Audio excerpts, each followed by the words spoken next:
ಕೃಷ್ಣ ಚೈತನ್ಯ.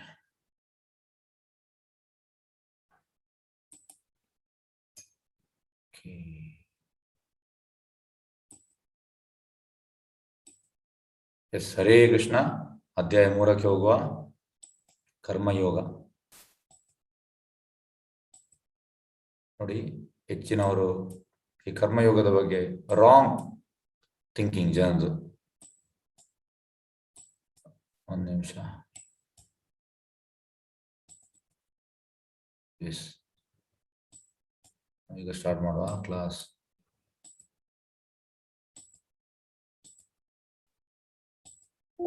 Okay, karma yoga. ಈಗ ನಾನು ಸ್ವಲ್ಪ ಪುಸ್ತಕ ವಿತರಣೆ ಮಾಡಿದ್ದೇನೆ. ಕಳೆದ ಒಂದು 10 ವರ್ಷದಿಂದ ಮಾಡ್ತಾ ಇದ್ದೇನೆ. ಹಾಗಾಗಿ ಪುಸ್ತಕ ವಿತರಣೆ ಅಂದರೆ ನಾವು ಮಾಡುವಂಥದ್ದು ಇಲ್ಲಿ ಜಾತ್ರೆ ಆಗ್ತದೆ, ಇಲ್ಲಿ ದೇವಸ್ಥಾನದ ಹತ್ರ, ಟ್ರೈನಲ್ಲಿ, ಈ ರೀತಿ ಎಲ್ಲ ನಾವು ಮಾಡ್ತೇವೆ. ಆಗ ಮಾಡುವಾಗ ಪುಸ್ತಕ ಹೋಗುವಂಥದ್ದು ಕಡಿಮೆ. ಅಂದರೆ ಇಡೀ ದಿವಸದಲ್ಲಿ ಒಂದು 30 ಪುಸ್ತಕ, 25 ಈ ರೀತಿ ಹೋಗ್ತದೆ. ಅದು ನಾವು ವ್ಯಾಪಾರಕ್ಕೆ ಮಾಡೋದಲ್ಲ. ಪ್ರಭುಪಾದ ಹೇಳಿದ್ದಾರೆ, ಯಾರಿಗೆ ನನ್ನ ಪುಸ್ತಕ ವಿತರಣೆ ಮಾಡ್ತಾರೆ ಅವರಿಗೆ ನಾನು ನನ್ನ ಸ್ಪೆಷಲ್ ಅನುಗ್ರಹ ಕೊಡ್ತೇನೆ. ಹಾಗಾಗಿ ನಮಗೆ ಪ್ರಭುಪಾದಿದ ಸ್ಪೆಷಲ್ ಅನುಗ್ರಹ ಬೇಕು. ಪ್ರಭುಪಾದಿದ ವಿಶೇಷ ಅನುಗ್ರಹ ಸಿಕ್ಕಿದ್ರೆ ನಮಗೆ ಮತ್ತೆ ಪ್ರಭುಪಾದ ಹೇಳಿದ್ದಾರೆ, ನಾನು ನಿಮ್ಮನ್ನು ಯಾರು ಈ ಪುಸ್ತಕ ವಿತರಣೆ ಮಾಡ್ತಾರೆ ಅವರಿಗೆ ನಾನು ವಿಶೇಷ ಅನುಗ್ರಹ ಕೊಟ್ಟು ಕೃಷ್ಣನಲ್ಲಿ ಬರ್ಲಿಕ್ಕೆ ವ್ಯವಸ್ಥೆ ಮಾಡ್ತೇನೆ ಅಂತ ಹೇಳಿದ್ದಾರೆ. ಹಾಗೆ ಇದಕ್ಕೋಸ್ಕರ ನಾವು ಮಾಡುವಂಥದ್ದು ವ್ಯಾಪಾರ ಅಲ್ಲ. ನಾವು ಬಂದ ಕಾಸ್ಟಿಗೆ ಕೊಡುವಂಥದ್ದು, ಅದರಲ್ಲಿ ಪ್ರಾಫಿಟ್ ಏನು ಇಡುವುದಿಲ್ಲ. ಬುಕ್ ಎಷ್ಟಾಗಿ ಬರ್ತದೆ ಅಷ್ಟೇ ಕೊಡುವಂಥದ್ದು. ಹಾಗಾಗಿ ಅಲ್ಲಿ ಪುಸ್ತಕ ವಿತರಣೆ ಮಾಡುವಾಗ ಜನರೆಲ್ಲರೂ ನಮಗೆ ಹೇಳ್ತಾರೆ, ನೀವೆಂತ ಇದು ಅಲ್ಲ, ನಾವು ನೋಡಿ ಕೆಲಸ ಮಾಡ್ತಿದ್ದೇವೆ, ಇದು ಸರಿ. ಕೃಷ್ಣ ಹೇಳಿದಾನೆ ಕರ್ಮಯೋಗ ಮಾಡ್ಲಿಕ್ಕೆ, ಅಂದ್ರೆ ಅವರ ಪ್ರಕಾರ ಅದು ಸರಿ.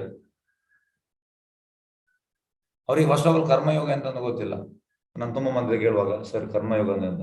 ಕರ್ಮಯೋಗ ಅಂದ್ರೆ ಕೃಷ್ಣ ಹೇಳಿದಾನೆ ಕರ್ಮ ಮಾಡ್ಬೇಕು, ನಾವು ಈಗ ಕೆಲಸ ಮಾಡ್ತಿದ್ದೇವೆ ಇದು ಅಲ್ಲ ಕೃಷ್ಣ ಹೇಳಿದ್ದು.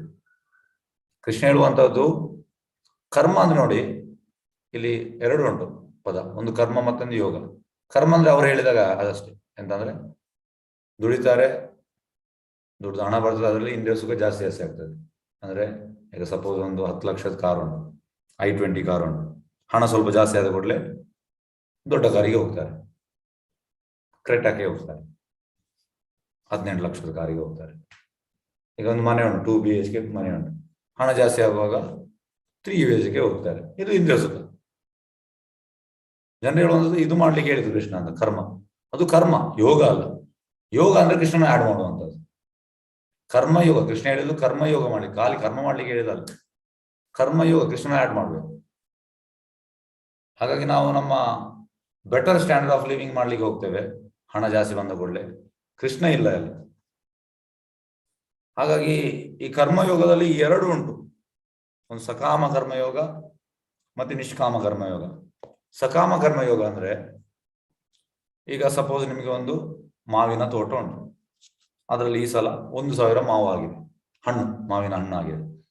ಅದರಲ್ಲಿ ನೀವು ಒಳ್ಳೆ ಮಾವಿನ ಹಣ್ಣನ್ನು, ಮಲ್ಲಿಕ ಅಂತ ಹೇಳುವ ಮಲ್ಲಿಕ ಹಣ್ಣನ್ನು ಒಂದನ್ನು ನೀವು ಭಗವಂತನಿಗೆ ಕೊಡ್ತೀರಿ. ಇದು ಸಕಾಮ ಕರ್ಮಯೋಗ. 999 ನಿಮಗೆ, ನೀವು ಅದರಿಂದ ಇಂದ್ರಿಯ ಸುಖ ಪಡ್ತೀರಿ. ಆ ನಿಷ್ಕಾಮ ಕರ್ಮಯೋಗ ಅಂದ್ರೆ ಎಲ್ಲವನ್ನು ಭಗವಂತನಿಗೆ ಕೊಡುವಂತ.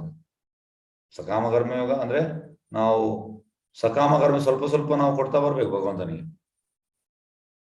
ನೋಡಿ, ಭಗವಂತನಿಗೆ ಕೊಡುವಂಥದ್ದು ಆಕ್ಚುಲಿ ಪ್ರಭುಪಾದ ಹೇಳ್ತಾರೆ ಎಲ್ಲವೂ ಭಗವಂತಂದೆ. ಈಗ ಇದಕ್ಕೆ ಒಂದು ಸಣ್ಣ ಉದಾಹರಣೆ ಕೊಡ್ತೇನೆ. ಒಬ್ರು ಡ್ಯೂಟಿ ಬರ್ತಾರೆ ನಮ್ಮ ಟೆಂಪಲ್ಗೆ.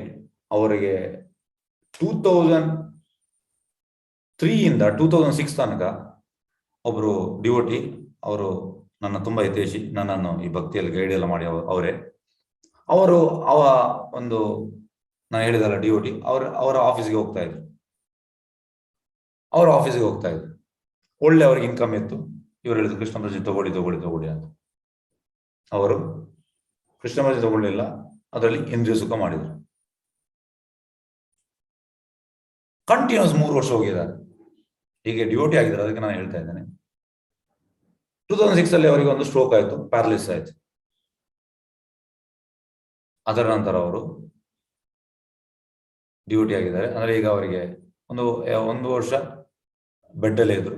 ಈಗ ಓಕೆ, ಈಗ ದೇವಸ್ಥಾನ ನಡೀಲಿಕ್ಕೆ ಸ್ವಲ್ಪ ಸ್ವಲ್ಪ ಆಗ್ತದೆ, ದೇವಸ್ಥಾನಕ್ಕೆ ಬರ್ತಾರೆ. ಈಗ ಸೀರಿಯಸ್ ಆಗಿ ತಗೊಂಡ ಅಂದ್ರೆ ಮನೇಲಿ ಇರುವಂತದ್ದು, ಈಗ ಎಂತ ಕೆಲಸ ಮಾಡ್ಲಿಕ್ಕೆ ಆಗುದಿಲ್ಲ ಅಂದ್ರೆ ಒಂದು ಇದಾಗಿದೆ. ಹಾಗಾಗಿ ಇವರ ವಿಷಯದಲ್ಲಿ ಆ ಒಂದು ಡಿವೋಟಿ 3 ವರ್ಷ ಕಂಟಿನ್ಯೂಸ್ ಹೋಗಿದ್ದಾರೆ. ಅವರು ಕರ್ಮ ಮಾಡಿದ್ದಾರೆ, ಯೋಗ ಮಾಡಲಿಲ್ಲ. ಕರ್ಮ ಮಾಡಿದ್ದಾರೆ, ಯೋಗ ಮಾಡಲಿಲ್ಲ. ಯಾಕಂದ್ರೆ ಅದು ಇಲ್ಲಿದೆ ಒಂದು ಎಕ್ಸಾಂಪಲ್, ಒಳ್ಳೆ ಎಕ್ಸಾಂಪಲ್. ಹಾಗಾಗಿ ಹೆಚ್ಚಿನವರು ಕರ್ಮ ಮಾಡ್ತಾರೆ, ಆದ್ರೆ ಭಗವಂತನಿಗೆ ಕನೆಕ್ಟ್ ಮಾಡುವುದಿಲ್ಲ. ಆದ್ರೆ ನಮ್ಗೆ ತುಂಬಾ ಎಂತ ಹೇಳುವುದು ಅಂತ ರೇರ್ ಸಿಚುವೇಶನ್ ಅಲ್ಲಿ ನಾವು ಯಾವಾಗ ಹೆಲ್ಪ್ಲೆಸ್ ಆಗ್ತೇವೆ ಆಗ ನಾವು ಭಗವಂತನ ರಿಲೇಟ್ ಮಾಡ್ಲಿಕ್ಕೆ ಹೋಗ್ತೇವೆ. ಹೇಗಂದ್ರೆ ನಮ್ಮ ಹತ್ರ ಒಳ್ಳೇದಿರುವಾಗ ನಮ್ಗೆ ಭಗವಂತ ನೆನಪೇ ಬರುವುದಿಲ್ಲ. ನಾವು ಟೋಟಲಿ ಪಾಪರ್ ಆದ್ಮೇಲೆ ಎಂತದ್ದು ನಮ್ಗೆ ರೋಗ ಬಂದ ಮೇಲೆ, ದೊಡ್ಡ ರೋಗ, ಆಗ ನಮ್ಗೆ ಭಗವಂತನ, ಅದು ಕೂಡ ಕೆಲವರಿಗೆ ಬರುವುದಿಲ್ಲ, ಕೆಲವರಿಗೆ ಬರ್ತದೆ ನೆನಪು. ಹಾಗಾಗಿ ಇಲ್ಲಿ ನಾವು ಎಂತ ಪಾಯಿಂಟ್ ತೆಗಿಬೇಕಂದ್ರೆ, ನಾವು ಸ್ವಲ್ಪ ಸ್ವಲ್ಪ ಕೊಡ್ತಾ ಬರ್ಬೇಕು. ಅಂದ್ರೆ ಸಕಾಮ ಕರ್ಮಯೋಗ ನಾವು ಮಾಡ್ತಾ ಬರ್ಬೇಕು ಭಗವಂತನಿಗೆ. ಯಾಕಂದ್ರೆ ಎಲ್ಲವೂ ಭಗವಂತನೇ. ಈಗ ನೋಡಿ ಅವರ ಎಕ್ಸಾಂಪಲ್ ಅಲ್ಲಿ ಎಂತ ಉನ್ನತ ಇನ್ಕಮ್ ಇತ್ತು ಅವರಿಗೆ,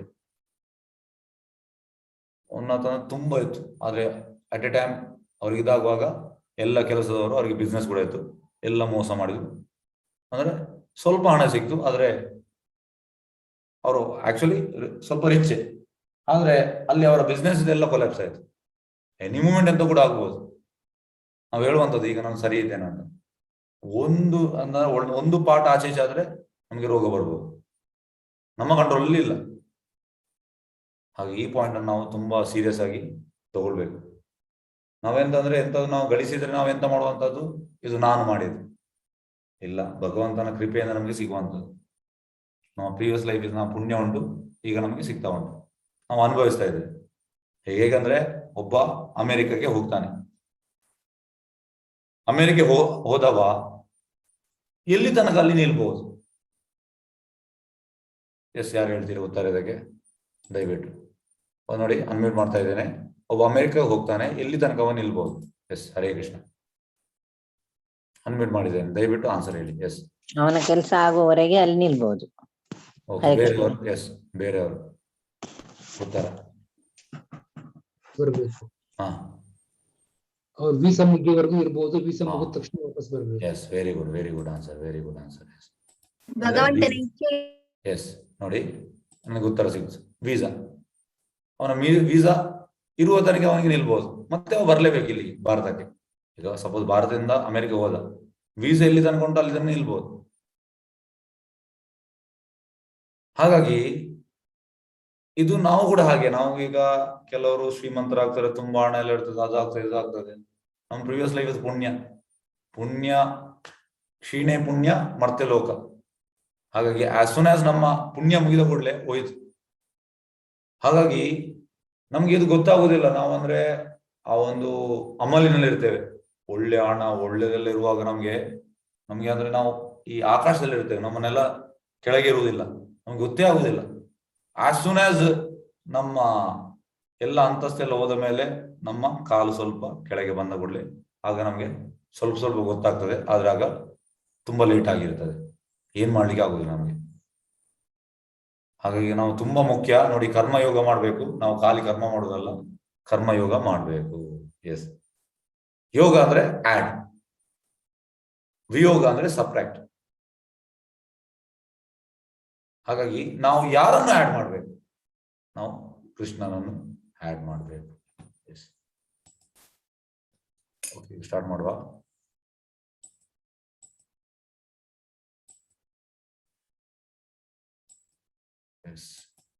ಈಗ ಇಲ್ಲಿ ಅರ್ಜುನನ ಪ್ರಶ್ನೆ.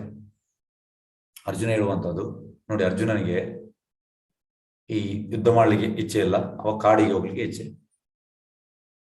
ಫಸ್ಟ್ ಆಫ್ ಆಲ್ ಕ್ಷತ್ರಿಯನಾದವ ಅವ ಯುದ್ಧ ಮಾಡ್ಲೇಬೇಕು. ಅವ ಕಾಡಿಗೆ ಹೋಗಿ ನಾನು ಧ್ಯಾನ ಮಾಡ್ತೇನೆ. ನೋಡಿ, ಆ ಧ್ಯಾನವು ಆ ಯುಗಕ್ಕೆ ಅಲ್ಲ, ದ್ವಾಪರ ಯುಗಕ್ಕೆ ಅಲ್ಲ, ಕಲಿಯುಗಕ್ಕೆ ಕೂಡ ಅಲ್ಲ. ಧ್ಯಾನವು ಸತ್ಯಯುಗಕ್ಕೆ. ಯುಗ ಧರ್ಮ ಪ್ರಕಾರ ಇದು 6th ಚಾಪ್ಟರ್ ಅಲ್ಲಿ ಬರ್ತದೆ, ಆಗ ನಿಮ್ಗೆ ತಿಳಿಸ್ತೇನೆ. ಹಾಗೆ ಯುಗ ಧರ್ಮ ಪ್ರಕಾರ ಧ್ಯಾನವು ಸತ್ಯಯುಗಕ್ಕೆ. ಹಾಗೆ ಈಗ ಇವ ಹೇಳ್ತಾ ಇದ್ದಾನೆ, ನಾನು ಒಂದ ಕಾಡಿಗೆ ಎಲ್ಲವನ್ನು ಬಿಟ್ಟು ಕಾಡಿಗೆ ಹೋಗ್ಬೇಕಲ್ಲ, ಕೃಷ್ಣ ಪ್ರಜ್ಞೆಯಲ್ಲಿ ಯುದ್ಧ ಮಾಡ್ಬೇಕಂತ. ಇದು ನೋಡಿ, ಇವ ಹನುಮಾನ್ ಆ ಕೃಷ್ಣ ಪ್ರಜ್ಞೆಯಲ್ಲಿ ಯುದ್ಧ ಮಾಡಿದ, ಮತ್ತೆ ಲಂಕೆಯನ್ನು ಸುಟ್ಟು ಭಸ್ಮ ಮಾಡಿದ, ಭಗವಂತನಿಗೆ ಕೆಲಸ ಮಾಡಿದ. ಈಗ ಇವ ಕೇಳ್ತಾ ಇರುವಂತದ್ದು, ನಾನು ಇದನ್ನು ಮಾಡ್ಬೇಕು, ಎಲ್ಲವನ್ನು ಬಿಟ್ಟು ಹೋಗ್ಬೇಕಾ, ಅಲ್ಲ ನಾನು ಇದು ಮಾಡ್ಬೇಕಾ, ಎರಡಲ್ಲಿ ಒಂದು ಹೇಳು ಅಂತ ಹೇಳ್ತಾನೆ. ಏಕಂ ವಾದ. ಎಸ್, ಅದಕ್ಕೆ ಭಗವಂತ ಹೇಳ್ತಾನೆ, ಎಂತ ಹೇಳ್ತಾನೆ, ನೀನು ಕೃಷ್ಣ ಪ್ರಜ್ಞೆಯಲ್ಲಿ ಯುದ್ಧ ಮಾಡು. ಹಾಗೆ ನಾವು ಕೂಡ ಅದನ್ನೇ ಮಾಡ್ಬೇಕು. ಎಂತಂದ್ರೆ ನಾವು ಕೃಷ್ಣ ಪ್ರಜ್ಞೆಯಲ್ಲಿ ಕೆಲಸ ಮಾಡ್ಬೇಕು, ಮತ್ತೆ ಫಲವನ್ನು ಸ್ವಲ್ಪ ಸ್ವಲ್ಪ ನಾವು ಭಗವಂತನಿಗೆ ಕೊಡ್ಬೇಕು.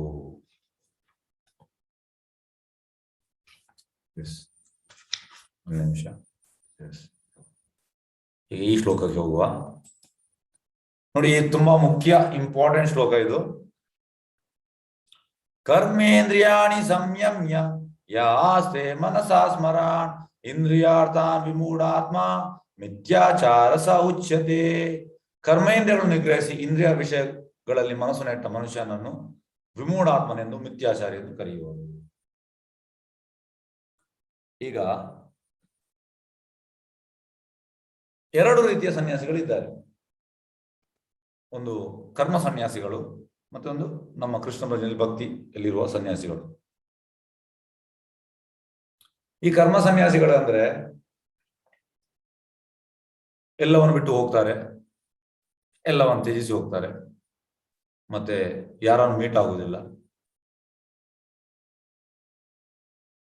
ನೀವು ಇಲ್ಲಿ ನೋಡ್ಬೋದು, ಯಾವುದು ಕುಂಭಮೇಳ ಆಗುವಾಗ ಎಲ್ಲ ಕರ್ಮ ಸನ್ಯಾಸಿಗಳು ಬರ್ತಾರೆ. ಆಕ್ಚುಲಿ ಅಲ್ಲಿ ಫಸ್ಟ್ ಪ್ರಿಫರೆನ್ಸ್ ಮರ್ಯಾದೆ ಅವರಿಗೆ ಕೊಡ್ತಾರೆ, ಕರ್ಮ ಸನ್ಯಾಸಿಗಳಿಗೆ. ಆದ್ರೆ ಆಕ್ಚುಲಿ ಇಲ್ಲಿ ಎಂತ ಹೇಳುವಂತದ್ದು, ಈ ರೀತಿ ಕರ್ಮ ಸನ್ಯಾಸಿಗಳು ಎಂತ ಆಗ್ತದೆ, ಆರ್ಟಿಫಿಷಿಯಲ್ ಕಂಟ್ರೋಲ್ ಮಾಡ್ಲಿಕ್ಕೆ ಹೋಗ್ತಾರೆ. ಈಗ ವಿಶ್ವಾಮಿತ್ರ ಕೂಡ ಎಂತ ಮಾಡಿದ, ಆರ್ಟಿಫಿಷಿಯಲ್ ಕಂಟ್ರೋಲ್ ಮಾಡ್ಲಿಕ್ಕೆ ಹೋದ, ಅಂದ್ರೆ ಆಸ್ ಈ ಕರ್ಮ ಸನ್ಯಾಸಿಯಾಗಿ. ಆದ್ರೆ ಎಂತಾಯ್ತು, ಆ ಮೇನೆಗೆ ನೋಡಿದ ಕೂಡಲೇ ಅವ ಟೆಂಪ್ಟ್ ಆದ. ಹಾಗಾಗಿ ಈ ಆರ್ಟಿಫಿಷಿಯಲ್ ಕಂಟ್ರೋಲ್ ಮಾಡಿ ಏನು ಪ್ರಯೋಜನ ಇಲ್ಲ. ಈಗ ಪ್ರಭುಪಾದ್ ಒಂದು 15 ವರ್ಷ ವೃಂದಾವನದಲ್ಲಿ ಇದ್ರು. 15 ವರ್ಷ ಪ್ರಭುಪಾದ್ ಅಂದ್ರೆ ಅಮೆರಿಕಾಗೆ 65 ಹೋದದ್ದು, 65 ಮುಂಚೆ ವೃಂದಾವನದಲ್ಲಿರುವಾಗ ತುಂಬಾ ಈ ರೀತಿ ಸನ್ಯಾಸಿಗಳನ್ನು ನೋಡಿದ್ದಾರೆ ಪ್ರಭುಪಾದ್. ಅಂದ್ರೆ ಗಡ್ಡ ಬಿಟ್ಟು ಕಾವಿ ಬಟ್ಟೆ ಧರಿಸಿ ಎಲ್ಲ ಮನೆ ಬಿಟ್ಟು ಬರುವಂಥದ್ದು, ಅಲ್ಲಿ ಮನೆ ಮಾಡುವಂಥದ್ದು, ಅಲ್ಲಿ ಒಂದು ಮದುವೆ ಆಗುವಂಥದ್ದು, ಈ ರೀತಿ ಎಲ್ಲ ಮಾಡುವಂಥದ್ದು, ಗಾಂಜಿ ಎಳೆಯುವಂಥದ್ದು, ಸಿಗರೇಟ್ ಎಳೆಯುವಂಥದ್ದು ಎಲ್ಲ ಮಾಡುವಂಥದ್ದು. ಪ್ರಭುಪಾದ್ ಹೇಳ್ತಾರೆ, ಇಂಥವರು ವಿಮೂಢಾತ್ಮರು, ಮಿಥ್ಯಾಚಾರಿಯು. ಹಾಗಾಗಿ ಪ್ರಭುಪಾದ್ ಹೇಳುವಂಥದ್ದು, ಸಿನ್ಸಿಯರ್ ಆದ ಇವಳು ಗುಡಿಸುವವಳು ಅಂದ್ರೆ ಸ್ವೀಪರ್, ಅವಳು ಎಷ್ಟೋ ವಾಸಿ ಅಂತೆ. ಯಾರಿಗಿಂತ ಈ ಪ್ರಾಸ್ಟಿಟ್ಯೂಟ್ ಅಂದ್ರೆ ಈ ವೈಶ್ಯವಾಟಿಕೆಯಿಂದ ಹಣ ಸಂಪಾದನೆ ಮಾಡ್ತಾರೆ, ಅವಳಿಗಿಂತ ಇವಳೇ ಎಷ್ಟು ಆಗ್ಬೋದು. ಇವಳದ ಇನ್ಕಮ್ ಕಡಿಮೆ, 1,000 1,500, ಆದ್ರೆ ಸಿನ್ಸಿಯರ್ ಆಗಿ ಮಾಡ್ತಾ ಇದ್ದಾರೆ. ಆದ್ರೆ ಇವಳು ಬೇಡ. ಅದೇ ರೀತಿ ಇವರು ಕೂಡ ಎಂತ ಅಂದ್ರೆ ಇಂಥವ್ರು ತುಂಬಾ ಮಂದಿ ಇದ್ದಾರೆ. ಅದಕ್ಕೆ ಆ ಇಂದ್ರಿಯಗಳನ್ನು ಕಂಟ್ರೋಲ್ ಮಾಡ್ಲಿಕ್ಕೆ ಅದು ಆರ್ಟಿಫಿಷಿಯಲ್ ಮೆಥಡ್, ಅದರಿಂದ ಆಗುದಿಲ್ಲ ಕಂಟ್ರೋಲ್ ಮಾಡ್ಲಿಕ್ಕೆ. ಇಂದ್ರಿಯಗಳನ್ನು ನಾವು ಕಂಟ್ರೋಲ್ ಮಾಡ್ಲಿಕ್ಕೆ ನಮ್ಮ ಇಂದ್ರಿಯಗಳನ್ನು ಕೃಷ್ಣನಿಗೆ ಅರ್ಪಣೆ ಮಾಡಿದ್ರೆ ಅದು ಸುಲಭವಾಗಿ ಆಗ್ತದೆ, ತುಂಬಾ ಸುಲಭ. ಈ ರೀತಿ ಈ ಕರ್ಮ ಸನ್ಯಾಸಿಗಳು ಎಲ್ಲ ಹೀಗೆ ಕೂತ್ಕೊಳ್ತಾರೆ. ಆದ್ರೆ ಅಂದ್ರೆ ಸ್ವಲ್ಪ ಸಮಯ ಮಾಡ್ತಾರೆ, ಆಸ್ ಸೂನ್ ಆಸ್ ಚಾನ್ಸ್ ಸಿಗುವಾಗ ಮತ್ತೆ ಅದರೊಳಗೆ ಹಿಂದೆ ಸುಖದೊಳಗೆ ಬೀಳ್ತಾರೆ. ಎಸ್, ಈಗ ನೋಡಿ, ಇದು ಭರತ್ ಮಹಾರಾಜ್ ಅಂದ್ರೆ ಋಷಭದೇವನ ಮಗ. ಋಷಭದೇವನಿಗೆ 100 ಮಕ್ಕಳಿದ್ರು, ಅದರಲ್ಲಿ ಒಂದು ಭರತ್ ಮಹಾರಾಜ್. ಈಗ ಪ್ರಭುಪಾದ್ ಹೇಳ್ತಾರೆ, ಭರತ್ ಮಹಾರಾಜಿಗೆ ನಾವು ದೂರು ಅಂತ ನಮಗೆ ಅವರ ಬಗ್ಗೆ ಕಮೆಂಟ್ ಮಾಡುವ ನಮಗೆ ರೈಟ್ಸ್ ಇಲ್ಲ ಅಂತ ಹೇಳ್ತಾರೆ ಪ್ರಭುಪಾದ್.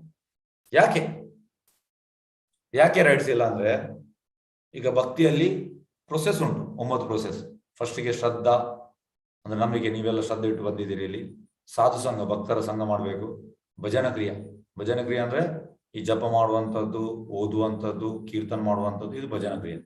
ಮತ್ತೆ ಅನರ್ಥ ನಿವೃತ್ತಿ ಅಂದ್ರೆ ಒಳಗಿದ್ದದೆಲ್ಲ ಬೇಡದು ಹೊರಗೆ ಬರ್ತದೆ. ಯಾವುದೆಲ್ಲ? ಕಾಮ, ಕ್ರೋಧ, ಲೋಭ, ಮದ, ಮೋಹ, ಮತ್ಸರ್ಯ.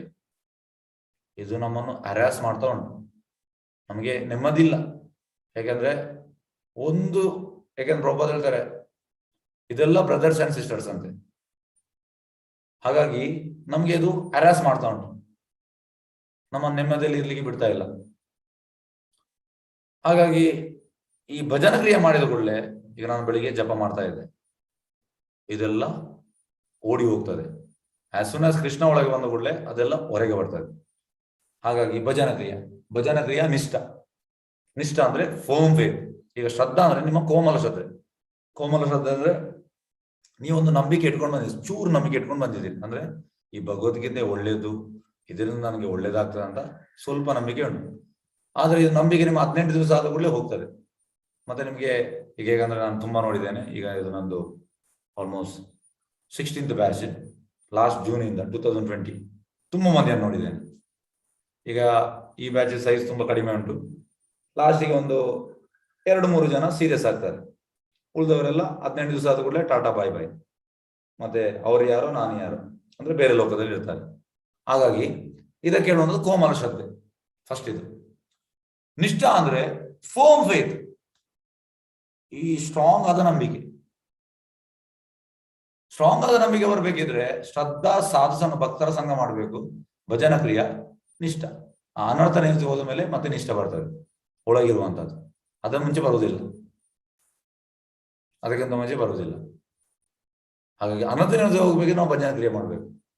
ಭಜನ ಕ್ರಿಯೆ ಮಾಡ್ಬೇಕು, ನಾವು ಸಾಧು ಸಂಘ ಮಾಡ್ಬೇಕು. ಸಾಧು ಸಂಘ ಮಾಡ್ಬೇಕು, ನಮ್ಗೆ ಸ್ವಲ್ಪ ನಂಬಿಕೆ ಇರ್ಬೇಕು. ನೋಡಿ, ಎಲ್ಲ ಇಂಟರ್ಲಿಂಕ್. ಹಾಗಾಗಿ ನಿಷ್ಠ ಅಂದ್ರೆ ಫರ್ಮ್ ಫೇತ್.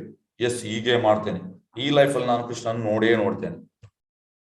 ನಾನು ಸಾಯುವಾಗ ಟೋಟಲ್ ಕೃಷ್ಣ ಸ್ಮರಣೆಯಲ್ಲಿ ಸಾಯ್ತೇನೆ. ಇದಕ್ಕೆ ಹೇಳುವಂಥದ್ದು ಫರ್ಮ್ ಫೇತ್.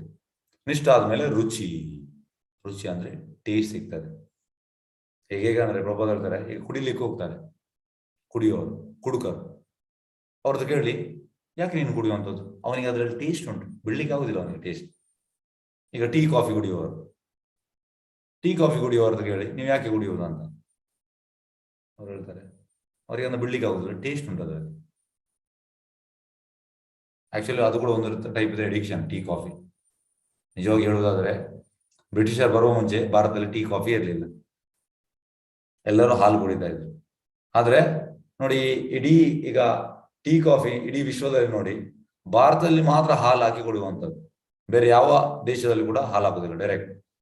ಯಾಕಂದ್ರೆ ಭಾರತದಲ್ಲಿ ಹಾಲು ಕುಡಿಯೋ ಟ್ರೆಂಡ್ ಇದ್ದದ್ದು, ಬ್ರಿಟಿಷರು ಇದನ್ನು ತಂದ್ರು. ಹಾಗಾಗಿ ಈಗಂತಾಗಿ ನಮ್ಗೆ ಅಡಿಕ್ಷನ್ ಆಗಿದೆ, ಬಿಡ್ಲಿಕ್ಕೆ ಆಗುದಿಲ್ಲ.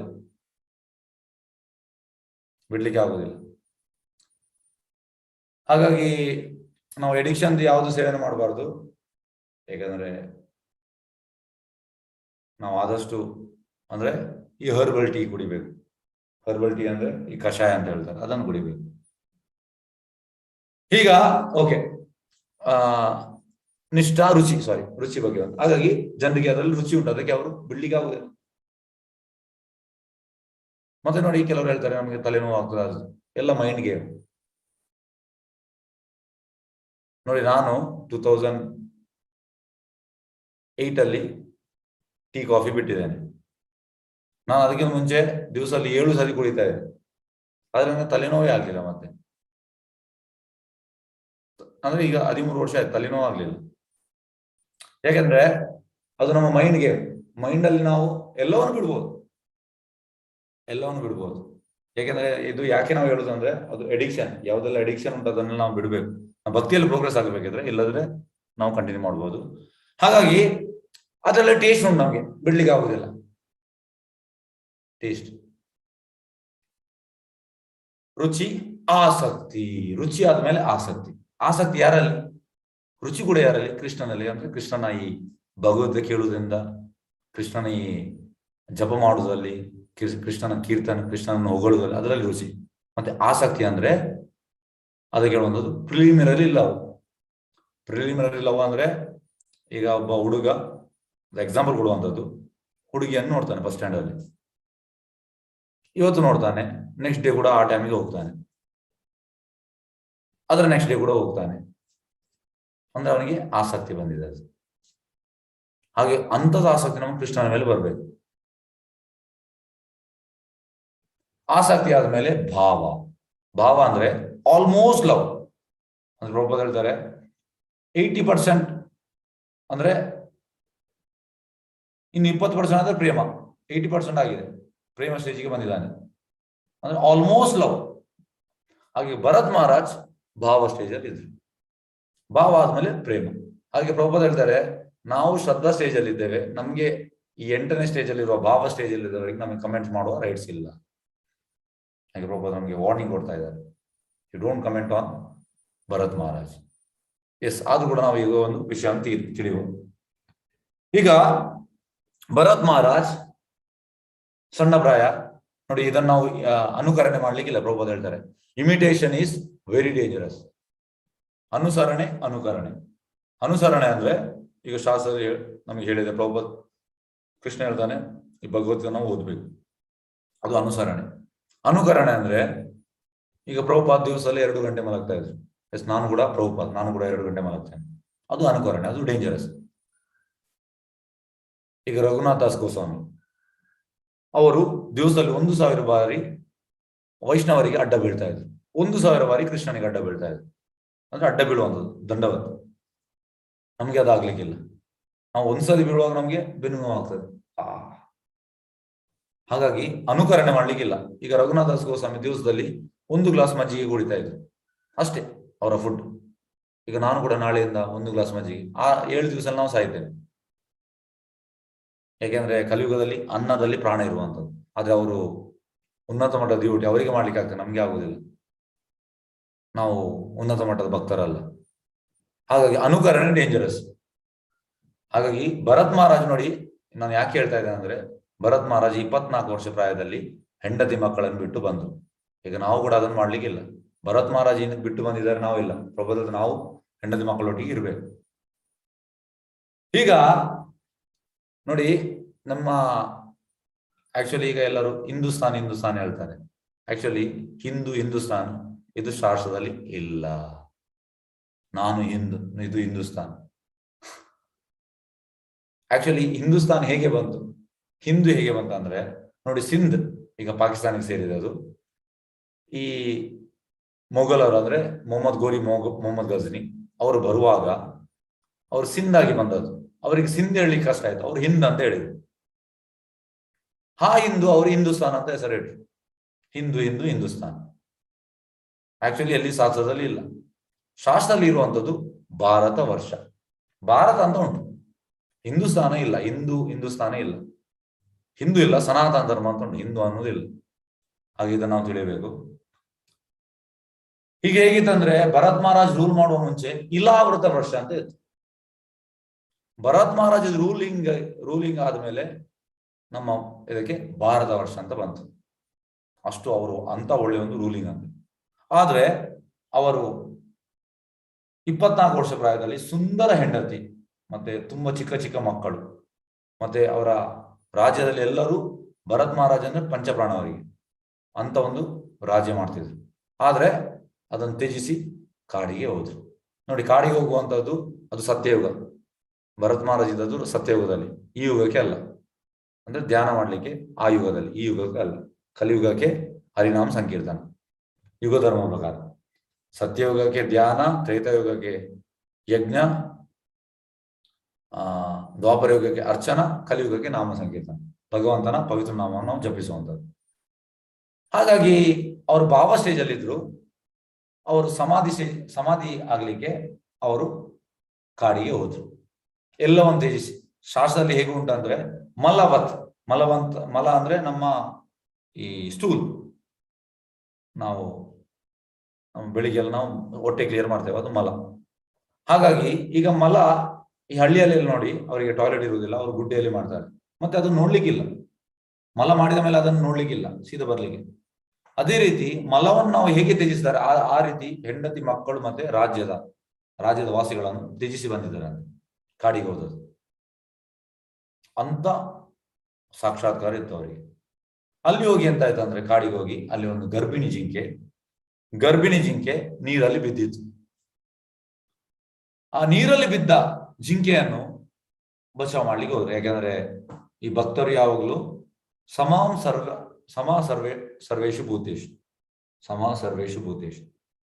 ಅಂದ್ರೆ ಎಲ್ಲಾ ಜೀವಿಗಳು ಒಂದೇ ರೀತಿ ನೋಡೋದು. ನಾವು ಹಾಗೆ ಅಲ್ಲ. ನಾವು ಒಂದು ರೀತಿ ಒಂದು ಕುರಿಯನ್ನು ಕೊಂದು ತಿಂತೇವೆ, ಈ ಏಡನ್ನು ಕೊಂದು ತಿಂತೇವೆ, ಆಡನ್ನು ಕೊಂದು ತಿಂತೇವೆ, ಮತ್ತೆ ಕೋಳಿಯನ್ನು ಕೊಂದು ತಿಂತೇವೆ, ಮೀನನ್ನು. ನಾವು ಒಂದನ್ನು ಮನುಷ್ಯನನ್ನು ಪ್ರೀತಿ ಮಾಡುವಂಥದ್ದು. ಮಗನನ್ನು ನಾವು ಹೀಗೆ ಮುದ್ದು ಮಾಡಿದ್ದೇವೆ, ಮಗಳನ್ನು. ಆದ್ರೆ ಇನ್ನೊಂದು ಪ್ರಾಣಿಯನ್ನು ನಾವು ಕೊಂದು ತಿಂತೇವೆ, ಇದು ಅಲ್ಲ.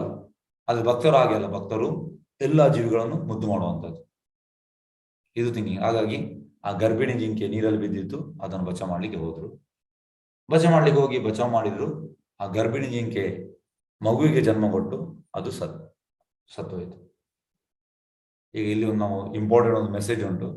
ಈಗ ನೋಡಿ, ಅಟ್ ಪ್ರೆಸೆಂಟ್ ಇದೊಂದು ಒಬ್ಬರು ಡಾಕ್ಟರ್ ಅಂದ್ರೆ ನಾವು ಇಲ್ಲಿಗೆ ಬರ್ತಾರೆ, ನಮ್ಮ ಕೃಷ್ಣರಾಜಲ್ಲಿ ಇದ್ದಾರೆ, ಕಳೆದ ಒಂದು 20 ವರ್ಷದಿಂದ ಇದ್ದಾರೆ. ಅವರು ಅಂದ್ರೆ ಗೈನಕಾಲಜಿಸ್ಟ್. ಅವ್ರು ಹೇಳಿದ ವಿಷಯ ಎಂತಂದ್ರೆ, ಒಂದು ಹೆಂಗಸು ಅವರಲ್ಲಿ ಬಂದಿತ್ತು. ಹಾಗೆ ಆ ಹೆಂಗಸು ಗರ್ಭಿಣಿ ಹೆಂಗಸು ಬಂದು ಇವರು ಸ್ಕ್ಯಾನ್ ಎಲ್ಲ ಮಾಡಿ ಎಂತಾಯ್ತು ಅಂದ್ರೆ ಅವರಿಗೆ ತುಂಬಾ ಅಪಾಯ ಇತ್ತು. ಆ ಅಪಾಯದಲ್ಲಿ ಅವ್ರು ಹೇಳಿದ್ರು, ನಾನು ಮಗುವನ್ನು ರಕ್ಷಣೆ ಮಾಡ್ಲಿಕ್ಕೆ ಆಗ್ತದೆ, ಇಲ್ಲ ನಿಮ್ಮನ್ನು, ಎರಡರಲ್ಲಿ ಒಂದು. ಇಬ್ಬರು ಕೂಡ ಅಂದ್ರೆ ಬದುಕು, ಅಂದ್ರೆ ಯಾರಾದ್ರೂ ಒಬ್ಬರು ಬದುಕ್ತಾರೆ. ಯಾರನ್ನು ರಕ್ಷಣೆ ಮಾಡ್ಬೇಕು? ಯಾರನ್ನು ನಾನು ಬದುಕಿಸ್ಬೇಕು? ನನ್ನನ್ನು ಬದುಕಿಸಿ. ಆಗ ಅವ್ರು ಹೇಳಿದ್ರು, ಅವ್ರಿಗೆ ಇನ್ನೊಂದು ಮಗು ಇತ್ತು, 5 ವರ್ಷದ್ದು. ಇವುಗಳನ್ನು ಸಾಯಿಸ್ಬೇಕಂತ ಕೇಳಿದ್ರು. ಇಲ್ಲ, ಒಳಗಿರುವ ಮಗುವನ್ನು ಸಾಯಿಸಿ. ಅಂದ್ರೆ ಜನ ಎಂತ ಎಣಿಸ್ತಾರೆ ಅಂದ್ರೆ, ನೋಡಿ, ಆಕ್ಚುಲಿ ಪ್ರಭುಪಾದ ಹೇಳಿದ್ದಾರೆ, ಕಲಿಯುಗ ಎಷ್ಟು ಡಿಗ್ರೇಡೇಷನ್ ಅಂದ್ರೆ ಅಬಾರ್ಷನ್ ಓಕೆ ಅಂತ ಹೇಳಿದ್ದಾರೆ. ಆಕ್ಚುಲಿ ಅದಕ್ಕೆ ಸಿವಿಯರ್ ಪನಿಷ್ಮೆಂಟ್ ಉಂಟು. ಹೇಗೆ ಅಬಾರ್ಷನ್ ಮಾಡ್ತಾರಲ್ಲ, ಶಾಸ್ತ್ರದಲ್ಲಿ ಹೇಗುಂಟು ಅಂದ್ರೆ, ಭಾಗವತದಲ್ಲಿ ಉಂಟು, ಅಬಾರ್ಷನ್ ಅಂದ್ರೆ ಮಗುವನ್ನು ಒಳಗೆ ಸಾಯಿಸುವಂಥದ್ದು. ನಮ್ಗೆ ಸೇಮ್ ಪನಿಷ್ಮೆಂಟ್ ನಮಗೆ ಸಿಗ್ತದೆ ಅಂತ. ಹೇಗಂದ್ರೆ ನಮ್ಗೆ ನೆಕ್ಸ್ಟ್ ಅಂತ ತುಂಬಾ ಲೈಫ್ ನಮ್ಗೆ ಬೆಳಕು ನೋಡ್ಲಿಕ್ಕೆ, ನಾವು ಕೂಡ ಅದೇ ರೀತಿ ನೆಕ್ಸ್ಟ್ ಲೈಫಲ್ಲಿ ಒಳಗೆ ಹಾಗೆ ನಮಗೆ ಕೂಡ ಅದೇ ಪನಿಷ್ಮೆಂಟ್ ಸಿಗ್ತದೆ. ಹಾಗಾಗಿ ಈಗ ನೋಡಿ, ಉತ್ತರ ಅಂದ್ರೆ ಅಭಿಮನ್ಯುದು ಹೆಂಡತಿ, ಪರೀಕ್ಷಿತ್ ಮಹಾರಾಜದು ತಾಯಿ. ಅವಳು ಹೇಳುವಂತ ಕೃಷ್ಣ ಹತ್ರ, ನನ್ನನ್ನು ಸಾಯಿಸು, ಮಗುವನ್ನು ಉಳಿಸು. ಪ್ರಭುಪಾದ ಹೇಳ್ತಾರೆ, ಇದು ವೇದಿಕ್ ಕಲ್ಚರ್. ವೇದಿಕ್ ಕಲ್ಚರ್ ಅಲ್ಲಿ ಹೇಗಿತ್ತಂದ್ರೆ, ಮಗು ಫಸ್ಟ್, ನಾನು ಮತ್ತೆ ಅಂತ. ಹೀಗಾಗಿ ಅಲ್ಲ, ಒಳಗಿರುವ ಮಗುವನ್ನು ಸಾಯಿಸು, ನಾನು ಬದುಕಿರುವುದು. ಹಾಗೆ ಇಲ್ಲಿ ಅದೇ ಆಯ್ತು. ಎಂತ ಅಂದ್ರೆ, ಮಗುವಿಗೆ ಜನ್ಮ ಕೊಟ್ಟು ಆ ಹೆಣ್ಣು ಜಿಂಕೆ ಸತ್ತು ಹೋಯಿತು. ಈಗ ಸಣ್ಣ ಜಿಂಕೆ ನೋಡಿ, ಭರತ್ ಮಹಾರಾಜ ಹೋದ ಉದ್ದೇಶ ಅಂತ, ಸಮಾಧಿ ಆಗಲಿ ಕೃಷ್ಣನಲ್ಲಿ. ಭಾವ ಸ್ಟೇಜ್ ಅಲ್ಲಿ ಇದ್ರು. ಸ್ವಲ್ಪ ಮಾಡಿದ್ರೆ ಅವರು ಪ್ರೇಮ ಸ್ಟೇಜ್ಗೆ ಬರ್ತಿದ್ರು. ಭಾವ ಆದ್ಮೇಲೆ ಪ್ರೇಮ. ಆದ್ರಲ್ಲಿ ಜಿಂಕೆಯ ಸ್ಮರಣೆಗೆ ಹೋದ್ರು. ಜಿಂಕೆ ಎಂತ ಆಯ್ತು, ಜಿಂಕೆ ಎಂತ ಮಾಡ್ತಾ ಉಂಟು. ಕಡೆಗೆ ಎಂತ ಆಯ್ತು ಅಂದ್ರೆ, ಜಿಂಕೆಗೆ ಬೇರೆ ಜಿಂಕೆ ಸ್ವಲ್ಪ ದೊಡ್ಡದಾದ ಮೇಲೆ ಬೇರೆ ಜಿಂಕೆ ಸಿಕ್ತು. ಹಾಗಾಗಿ ಆ ಜಿಂಕೆ ಒಟ್ಟಿಗೆ ಹೋಯ್ತು. ಆದ್ರೂ ಕೂಡ ಇವರು ಟೋಟಲಿ ಜಿಂಕೆ ಎಲ್ಲಿ ಹೋಯ್ತು, ಎಲ್ಲಿ ಜಿಂಕೆ. ನಾವು ಕೂಡ ಕೆಲವೊಮ್ಮೆ ಹಾಗೆ ಆಗ್ತದೆ ನಮ್ಮ ಲೈಫಲ್ಲಿ ಕೂಡ. ನಾವು ಟೋಟಲಿ ಒಂದು ವಿಷಯದಲ್ಲಿ ನಾವು ಮಗ್ನರಾಗಿ ಹೋಗ್ತೇವೆ. ಹಾಗೆ ಲಾಸ್ಟ್ ಕಡೆಗೆ ಸಾಯುವಾಗ ಭರತ್ ಮಹಾರಾಜ್ ಅವರಿಗೆ ಜಿಂಕೆಯ ಸ್ಮರಣೆ ಇದ್ದ ಕಾರಣ ಅವ್ರ ನೆಕ್ಸ್ಟ್ ಲೈಫ್ ಜಿಂಕೆ ಆದ್ರು. ನೋಡಿ, ಇದು ಪ್ರಭುಪಾದ ಹೇಳ್ತಾರೆ. ಪ್ರಭುಪಾದ ಒಮ್ಮೆ ಹೇಳುವಂತದ್ದು, ಅವರ ಎಲ್ಲ ಶಿಷ್ಯರಿದ್ರು. ಹಾಗೆ ಹೇಳಿದ್ರು, you are saved from the greatest danger. ಅಂದ್ರೆ ನೀವು ಒಂದು ದೊಡ್ಡ ಅಪಾಯದಿಂದ ಬಚಾವಾದ್ರಿ. ಶಿಷ್ಯರು ಕೇಳ್ತಾರೆ, ಎಂತ ಪ್ರಭುಪಾದ, ಎಂತ ಅಪಾಯ? ಅದಕ್ಕೆ ಪ್ರಭುಪಾದ ಹೇಳ್ತಾರೆ, ಒಂದು ವೇಳೆ ನೀವು ಕೃಷ್ಣ ಪ್ರಜ್ಞೆಗೆ ಬರದಿದ್ರೆ ನೀವು ಪ್ರಾಣಿ ಆಗ್ತಿದ್ರಿ ನೆಕ್ಸ್ಟ್ ಲೈಫ್. ಹಾಗಾಗಿ ಕಲಿಯುಗದಲ್ಲಿ ತುಂಬಾ ಮಂದಿ ಇಂದ್ರಿಯ ಸುಖ ಮಾಡ್ತಾ ಇದ್ದಾರೆ, ಭಗವಂತ ಗೊತ್ತಿಲ್ಲ ಅವರಿಗೆ. ಪ್ರಭುಪಾದ ಹೇಳ್ತಾರೆ, ನಾವು ತುಂಬಾ ಇಂದ್ರಿಯ ಸುಖದಲ್ಲಿ ನಾವು ಮಗ್ನರಾದ್ರೆ ನೆಕ್ಸ್ಟ್ ಲೈಫ್ ನಾವು ಒಂದು ಪಕ್ಷಿ. ಯಾಕಂದ್ರೆ ಈ 84 ಲಕ್ಷ ಯೋನಿಯಲ್ಲಿ ಟೋಟಲ್ 80 ಲಕ್ಷ ಯೋನಿಯಲ್ಲಿ ಪಕ್ಷಿ ಆಗುವ ಫಸ್ಟ್ಗೆ ಮೀನಾದ ಮೇಲೆ ಈ ಮರ ಆದ್ಮೇಲೆ ಈ ಕ್ರಿಮಿ ಆದ್ಮೇಲೆ ನೆಕ್ಸ್ಟ್ ಪಕ್ಷಿ ಆದ್ಮೇಲೆ ನೆಕ್ಸ್ಟ್ ಪ್ರಾಣಿ, ಮತ್ತೆ ನೆಕ್ಸ್ಟ್ ಮನುಷ್ಯ. 84 ಲಾಸ್ಟ್ 4 ಲಕ್ಷ ಯೋನಿ ಮನುಷ್ಯ ಜನ್ಮ ಶ್ರೇಷ್ಠ ಜನ್ಮ. ಹಾಗಾಗಿ ಪ್ರಭುದು ಹೇಳ್ತಾರೆ, ನೀವು ದೊಡ್ಡ ಅಪಾಯದಿಂದ ಬಚಾವಾದ್ರಿ. ನೀವು ದೊಡ್ಡ ಅಪಾಯದಿಂದ ಬಚಾವಾದ್ರಿ. ನೀವು ಅಂದ್ರೆ ಪ್ರಾಣಿ ಆಗುವುದು ಬಚಾವಾಯಿತು ಅಂತ ಪ್ರಭುಪಾದ ಹೇಳ್ತಾರೆ ನೋಡಿ. ಇದಕ್ಕೆ ಶ್ಲೋಕ ಕೂಡ ಉಂಟು, ಆ ಶ್ಲೋಕವನ್ನು ಹೇಳ್ತೇನೆ. ಪದ್ಮಪುರಾಣದಲ್ಲಿ ಜಲಜಾನವಲಕ್ಷಾನಿ ಸ್ಥಾವರ ಲಕ್ಷ ವಿಂಶತಿ ಕ್ರಿಮಯೋ ರುದ್ರ ಶಂಕಯ ಪಕ್ಷಿನಾಂ ದಶಲಕ್ಷಣ ತ್ರಿಮಶ ಲಕ್ಷಾನಿ ಪಶವ ಚತುರ್ಲಕ್ಷಾನಿ ಮಾನುಷ. ಹೇಗಂದ್ರೆ ಫಸ್ಟಿಗೆ ಜಲ ಅಂದ್ರೆ ನೀರು, ಅದರಲ್ಲಿ 9 lakh ಸ್ಪೀಶೀಸ್ ನೀರಲ್ಲಿ ಇರುವಂತದ್ದು. ನೆಕ್ಸ್ಟ್ ಸ್ಥಾವರ ಲಕ್ಷ ವಿಂಶತಿ, ಸ್ಥಾವರ ಅಂದ್ರೆ 20 ಲಕ್ಷ, ಅದು ಮರಗಳು, ನಾನ್ ಲಿವಿಂಗ್ ಎಂಟಿಟೀಸ್ ಅಂದ್ರೆ ನಾನ್ ಮೂವಿಂಗ್ ಲಿವಿಂಗ್ ಎಂಟಿಟೀಸ್, ಅದು ಮೂವ್ ಆಗುದಿಲ್ಲ, ಅದು ಮರ.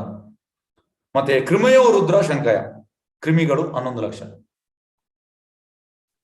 ಮತ್ತೆ ಪಕ್ಷಿನಾಂ ದಶಲಕ್ಷಣ ಅಂದ್ರೆ 10 ಲಕ್ಷ ಪಕ್ಷಿಗಳು. ಮತ್ತೆ ತ್ರಿಮಶ ಲಕ್ಷಾನಿ ಅಂದ್ರೆ 30 ಲಕ್ಷ ಈ ಪ್ರಾಣಿಗಳು. ಲಾಸ್ಟ್ಗೆ ಚತುರ್ಲಕ್ಷಾನಿ 4 ಲಕ್ಷ ಮನುಷ್ಯ.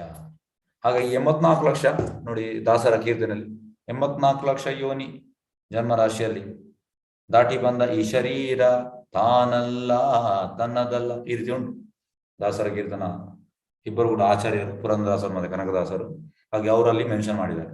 ಹಾಗಾಗಿ ಪ್ರಭುಪಾದ ಹೇಳ್ತಾರೆ, ನೀವು ದೊಡ್ಡ ಅಪಾಯದಿಂದ ಬಚಾವಾದ್ರಿ. ಕೇಳುವಾಗ ಎಂತ ಅಪಾಯ? ಒಂದು ವೇಳೆ ನೀವು ಕೃಷ್ಣ ಪ್ರಜ್ಞೆ ಬರೆದಿದ್ರೆ ಪ್ರಾಣಿ ಆಗ್ತಿದ್ರಿ. ಹಾಗಾಗಿ ಇಲ್ಲಿ ಸ್ಮರಣೆ ಇವರದು ಜಿಂಕೆಯ ಸ್ಮರಣೆ ಆಯ್ತು, ನೆಕ್ಸ್ಟ್ ಲೈಫ್ ಅವರು ಜಿಂಕೆ ಆದ್ರು. ಆದ್ರೆ ಕೃಷ್ಣ ಒಂದು ಫೇವರ್ ಮಾಡಿದ ನೋಡಿ, ಅದಕ್ಕೆ ಭಕ್ತಿಯಲ್ಲಿ ನಮ್ಗೆ ಲಾಸ್ ಇಲ್ಲ. ಸ್ವಲ್ಪಮಪಿ ಅಸ್ಯ ಧರ್ಮಸ್ಯ ತ್ರಾಯತೋ ಮಹತೋ ಭಯ. ನಾವು ಸ್ವಲ್ಪ ಮಾಡಿದ್ರು ಕೂಡ ಇದ್ರಲ್ಲಿ ಲಾಸ್ ಇಲ್ಲ. ಯಾಕೆಂದ್ರೆ ಇವರು ಜಿಂಕೆ ಆದ್ರೂ ಕೂಡ ಇವರಿಗೆಲ್ಲ ಸ್ಮರಣೆ ಕೊಟ್ರು. ಆಕ್ಚುಲಿ ಭಗವಂತ ಸ್ಮರಣೆ ಕೊಡುವುದಿಲ್ಲ, ಆದ್ರೆ ಇವರು ಭಾವ ಸ್ಟೇಜ್ ಅಲ್ಲಿ ಇದ್ದ ಕಾರಣ ಇವರಿಗೆ ಸ್ಮರಣೆ ಸಿಕ್ತು. ಈಗ ಹೇಗಂದ್ರೆ, ಈಗ ಮಾಮೂಲಿ ಒಬ್ಬ ಭಕ್ತನಲ್ಲದವ ನೆಕ್ಸ್ಟ್ ಲೈಫ್ ಪ್ರಾಣಿ ಆದ್ರೆ ಗ್ರಾಫ್ ಕೆಳಗೆ ಬರುವಂತದ್ದು. ಆದ್ರೆ ಈಗ ಭಕ್ತ ನೆಕ್ಸ್ಟ್ ಲೈಫ್ ಪ್ರಾಣಿ ಆದ್ರೆ ಅದು ಗ್ರಾಫ್ ಮೇಲೆ ಹೋಗುವಂತ. ಯಾಕೆಂದ್ರೆ ನೆಕ್ಸ್ಟ್ ಲೈಫ್ ಅವರು ಜಿಂಕೆ ಆಗಿ, ನೆಕ್ಸ್ಟ್ ಲೈಫ್ ಜಡಭರತಾಗಿ, ಮತ್ತೆ ಅವರು ಗೋಲೋಕಕ್ಕೆ ಹೋದ್ರು. ಹಾಗೆ ಗ್ರಾಫ್ ಹೀಗೆ ಬರ್ತದೆ. ಆದ್ರೂ ಕೂಡ ಇವರಿಗೆ ಎಲ್ಲ ನೆನಪು ಕೊಟ್ರು. ಹಾಗೆ ಎಂತ ಆಯ್ತಂದ್ರೆ ಇವ್ರ ಭರತ್ ಮಹಾರಾಜ್ ಅವರು ಪಶ್ಚಾತ್ತಾಪ ಪಡ್ಲಿಕ್ಕೆ ಸ್ಟಾರ್ಟ್ ಮಾಡಿದ್ರು. ಓ ಕೃಷ್ಣ, ನಾನು ಯಾಕೆ ಹೀಗೆ ಮಾಡಿದೆ ಕೃಷ್ಣ? ನಾನು ಮಲವನ್ನು ತ್ಯಜಿಸಿದ ಹಾಗೆ ನನ್ನ ಹೆಂಡತಿ ಮಕ್ಕಳನ್ನು, ನನ್ನ ರಾಜ್ಯದ ಈ ಪ್ರಜೆಗಳನ್ನು ನಾನು ತ್ಯಜಿಸಿ ಬಂದಿದ್ದೆ. ಆದ್ರೆ ಇಲ್ಲಿ ನಾನು ಜಿಂಕೆಯ ಇದಕ್ಕೆ ಆದ್ರೆ ಯಾಕೆ ಆಯ್ತು ಈ ಕೃಷ್ಣನನ್ನು ಕ್ಷಮಿಸು ಕೃಷ್ಣ, ಈ ರೀತಿ ಪಶ್ಚಾತ್ತಾಪ ಪಡ್ಲಿಕ್ಕೆ ಸ್ಟಾರ್ಟ್ ಮಾಡಿ. ಜಿಂಕೆ ಎಂತ ಮಾಡಿದ ಅಂದ್ರೆ ದೇವಸ್ಥಾನ ಹತ್ರ ಹೋಗಿ ಅಲ್ಲಿ ದೇವರ ಬಗ್ಗೆ ಈ ಕ್ಲಾಸ್ ಕೇಳಲಿಕ್ಕೆ ಸ್ಟಾರ್ಟ್ ಮಾಡಿದ್ರು. ಜಿಂಕೆ ಆದ್ರೂ ಕೂಡ ಆ ಲೈಫ್ ಅನ್ನು ಯೂಸ್ ಮಾಡಿದ್ರು ಕೃಷ್ಣ ಪ್ರಜ್ಞೆಗೆ. ಮತ್ತೆ ಅಲ್ಲಿ ಪ್ರಸಾದ ತಿನ್ಲಿಕ್ಕೆ ಸ್ಟಾರ್ಟ್ ಮಾಡಿದ್ರು, ಬಿಸಾಡಿದ ಪ್ರಸಾದವನ್ನು ತಿನ್ಲಿಕ್ಕೆ ಸ್ಟಾರ್ಟ್ ಮಾಡಿದ್ರು. ಹಾಗಾಗಿ ಕೃಷ್ಣನಿಗೆ ಗೊತ್ತಾಯ್ತು, ಎಸ್ ಈಗ ಭರತ್ ಮಹಾರಾಜ್ ತುಂಬಾ ಸೀರಿಯಸ್ ಆಗಿದ್ದಾರೆ ಅಂತ. ನೆಕ್ಸ್ಟ್ ಲೈಫ್ ಅವರನ್ನು ಜಡಭರತ ಮಾಡಿದ್ರು. ಜಡಭರತ ಅಂದ್ರೆ ಪರಮಹಂಸ. ಈಗ ಸನ್ಯಾಸಿಯಲ್ಲಿ 4 ವಿಧ ಉಂಟು: ಕುಟೀಚಕ, ಬಹುದಕ, ಪರಿವ್ರಾಜಕ ಆಚಾರ್ಯ, ಮತ್ತೆ ಪರಮಹಂಸ. ಕುಟೀಚಕ ಅಂದ್ರೆ ಮನೆ ಬಿಡ್ತಾನೆ, ಸಣ್ಣ ಒಂದು ಮನೆ ಹೊರಗೆ ಒಂದು ಕುಟೀರ ಮಾಡ್ತಾನೆ, ಕುಟೀಚಕ. ಮನೆಯಿಂದ ಅವನಿಗೆ ಫುಡ್ ಬರ್ತಾ ಉಂಟು, ಆದ್ರೆ ಮನೆಯನ್ನು ಬಿಟ್ಟಿದ್ದಾನೆ ಸನ್ಯಾಸಿ. ಬಹುದಕ ಅಂದ್ರೆ ಊಟ ಸ್ಟಾಪ್ ಆಗ್ತಾ ಉಂಟು, ಅಂದ್ರೆ ಮನೆಯಿಂದ ಊಟ ಬರೋದು ಕೂಡ ಸ್ಟಾಪ್ ಆಗ್ತದೆ. ಕುಟೀರದಲ್ಲಿದ್ದಾನೆ, ಅದೇ ಊಟ ಸ್ಟಾಪ್ ಆಗಿದೆ. ಪರಿವ್ರಾಜಕ ಆಚಾರ್ಯ ಅಂದ್ರೆ ಆ ಮನೆಯನ್ನು ಕೂಡ ಬಿಡ್ತಾನೆ. ಯಾವುದು ಮನೆ ಹೊರಗೆ ಒಂದು ಸಣ್ಣ ಒಂದು ಕುಟೀರ ಮಾಡಿದ್ದಾನೆ, ಅದನ್ನು ಕೂಡ ಬಿಡ್ತಾನೆ. ಅಂದ್ರೆ ಎಲ್ಲ ಕಡೆ ಪ್ರಚಾರ ಮಾಡ್ಲಿಕ್ಕೆ ಹೋಗ್ತಾನೆ. ಸನ್ಯಾಸಿ ಅಂದ್ರೆ ಪ್ರಚಾರ ಮಾಡ್ಬೇಕು. ಪರಮಹಂಸ ಅಂದ್ರೆ ಅಡ್ವಾನ್ಸ್ ಲೆವೆಲ್. ಹಾಗಾಗಿ ನಾವು ನೋಡಿ ಪ್ರಭುಪಾದಿಗೆ ನಾವು ಹೇಳುವಂಥದ್ದು,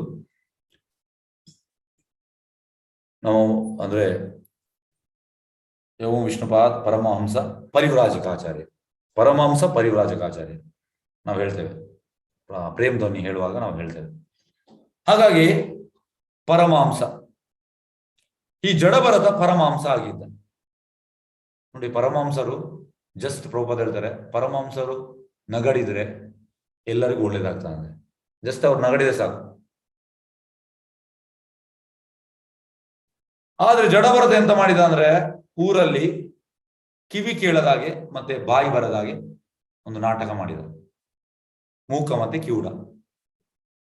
ಏಕೆಂದ್ರೆ ಅವನಿಗೆ 2 ಲೈಫ್ ಇದು ಗೊತ್ತುಂಟು. ಜನರಲ್ ಅಂತ ಜಡಭರತನ ಬಗ್ಗೆ ಯಾವ ರೀತಿಯ ಒಂದು ಜನರಿಗೆ ಒಪಿನಿಯನ್ ಇತ್ತು ಅಂದ್ರೆ, ಇವ ಒಬ್ಬ ಭಿಕ್ಷುಕ, ಮೂಲೆಯಲ್ಲಿ ಅಂದ್ರೆ ಹರಿದ ಬಟ್ಟೆ ಎಲ್ಲ ಹಾಕಿ ಮೂಲೆಯಲ್ಲಿ ಇದ್ದ. ಆಕ್ಚುಲಿ ಪರಮಹಂಸ ಅಂದ್ರೆ ಕೇಳದಾಗೆ ಮತ್ತೆ ಮಾತು ಬರದಾಗಿ ಜಸ್ಟ್ ನಾಟಕ ಮಾಡಿದ ಅಷ್ಟೇ. ಒಂದ್ ದಿವಸ ಎಂತ ಆಗ್ತದೆ, ಈ ರಹೋಗುಣ ಅಂತ ರಾಜ ಅವನನ್ನು ರಾಜನನ್ನು ಪಲ್ಲಕ್ಕಿಯಲ್ಲಿ ಕೊಂಡೋಗುವ ಒಂದು ಕ್ರಮ ಉಂಟು. ಹಾಗಾಗಿ ಪಲ್ಲಕ್ಕಿಯಲ್ಲಿ ಕೊಂಡೋಗುವಾಗ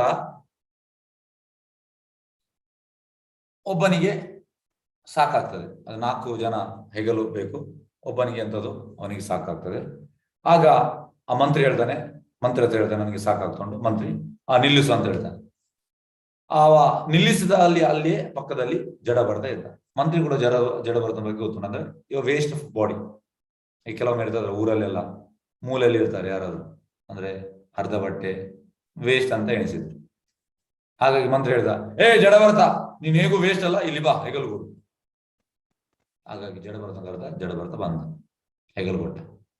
ಹೆಗಲು ಕೊಟ್ಟು ಈಗ ಪಲ್ಲಕ್ಕಿಯನ್ನು ಕೊಂಡೋಗುವಾಗ ಕೆಳಗೆ ಇರುವೆ ಬಂತು ನೋಡಿ. ಪರಮಹಂಸರು ಇರುವೆಯಲ್ಲಿ ಕೂಡ ಪರಮಾತ್ಮನ ಕಾಣ್ತಾರೆ. ಹಾಗಾಗಿ ಇರುವೆಯನ್ನು ತೊಳ್ಳಿಕ್ಕೆ ಅವನಿಗೆ ಮನಸ್ಸು ಬರಲಿಲ್ಲ. ಅವ ಕಾಲನ್ನು ಆಚೆಚೆ ಮಾಡಿದ. ಕಾಲನ್ನು ಆಚೆಚೆ ಮಾಡುವಾಗ ಈ ಪಲ್ಲಕ್ಕಿ ಶೇಕ್ ಆಯ್ತು. ಇಮಿಡಿಯೇಟ್ ರಾಜನಿಗೆ ರಹೋಗುಣನಿಗೆ ಸಿಟ್ಟು ಬಂತು. ಮಂತ್ರಿ, ಪಲ್ಲಕ್ಕಿಯನ್ನು ನಿಲ್ಲಿಸು, ಯಾರು ಇದು ಶೇಕ್ ಮಾಡುವಂಥದ್ದು? ಆಗ ಮಂತ್ರಿ, ರಾಜ ತಪ್ಪಾಯಿತು, ಒಬ್ಬನಿಗೆ ಸಾಕಾಯ್ತಾಗಿ ಜಡಭರತ, ಇವನು ನಾನು ಪಲ್ಲಕ್ಕಿ ಹಿಡಿದು ತಗೊಂಡೆ. ಮತ್ತೆ ರಹುಗುಣ ಜಡಭರತನದ ಬಗ್ಗೆ ಬಳಿಗೆ ಬಂದು ಅವನಿಗೆ ಇನ್ಸ್ಟ್ರಕ್ಟ್ ಮಾಡ್ಲಿಕ್ಕೆ ಹೋದ. ಇನ್ಸ್ಟ್ರಕ್ಟ್ ಮಾಡ್ತಾ ಇದ್ದೇನೆ ನೋಡಿ. ಮಾಡಿ ಜಡಭರತ ಕೇಳಿದ. ಮತ್ತೆ ಕಡೆಗೆ ಜಡಭರತನಿಗೆ ಆಯ್ತು, ಎಸ್, ನಾನೀಗ ನನ್ನ ಬಾಯಿಯನ್ನು ತೆರಿಬೇಕು ನೋಡಿ. ಪರಮಹಂಸರು ಬಾಯಿಯನ್ನು ತೆಗೆದ್ರೆ ಹೇಗಿರ್ಬೋದು? ಜಡಭರತ ಮಾತಾಡಿದ. ಜಡಭರತ ಹೇಳ್ದ, ರಹುಗುಣ, ನೀನು ಭೌತಿಕ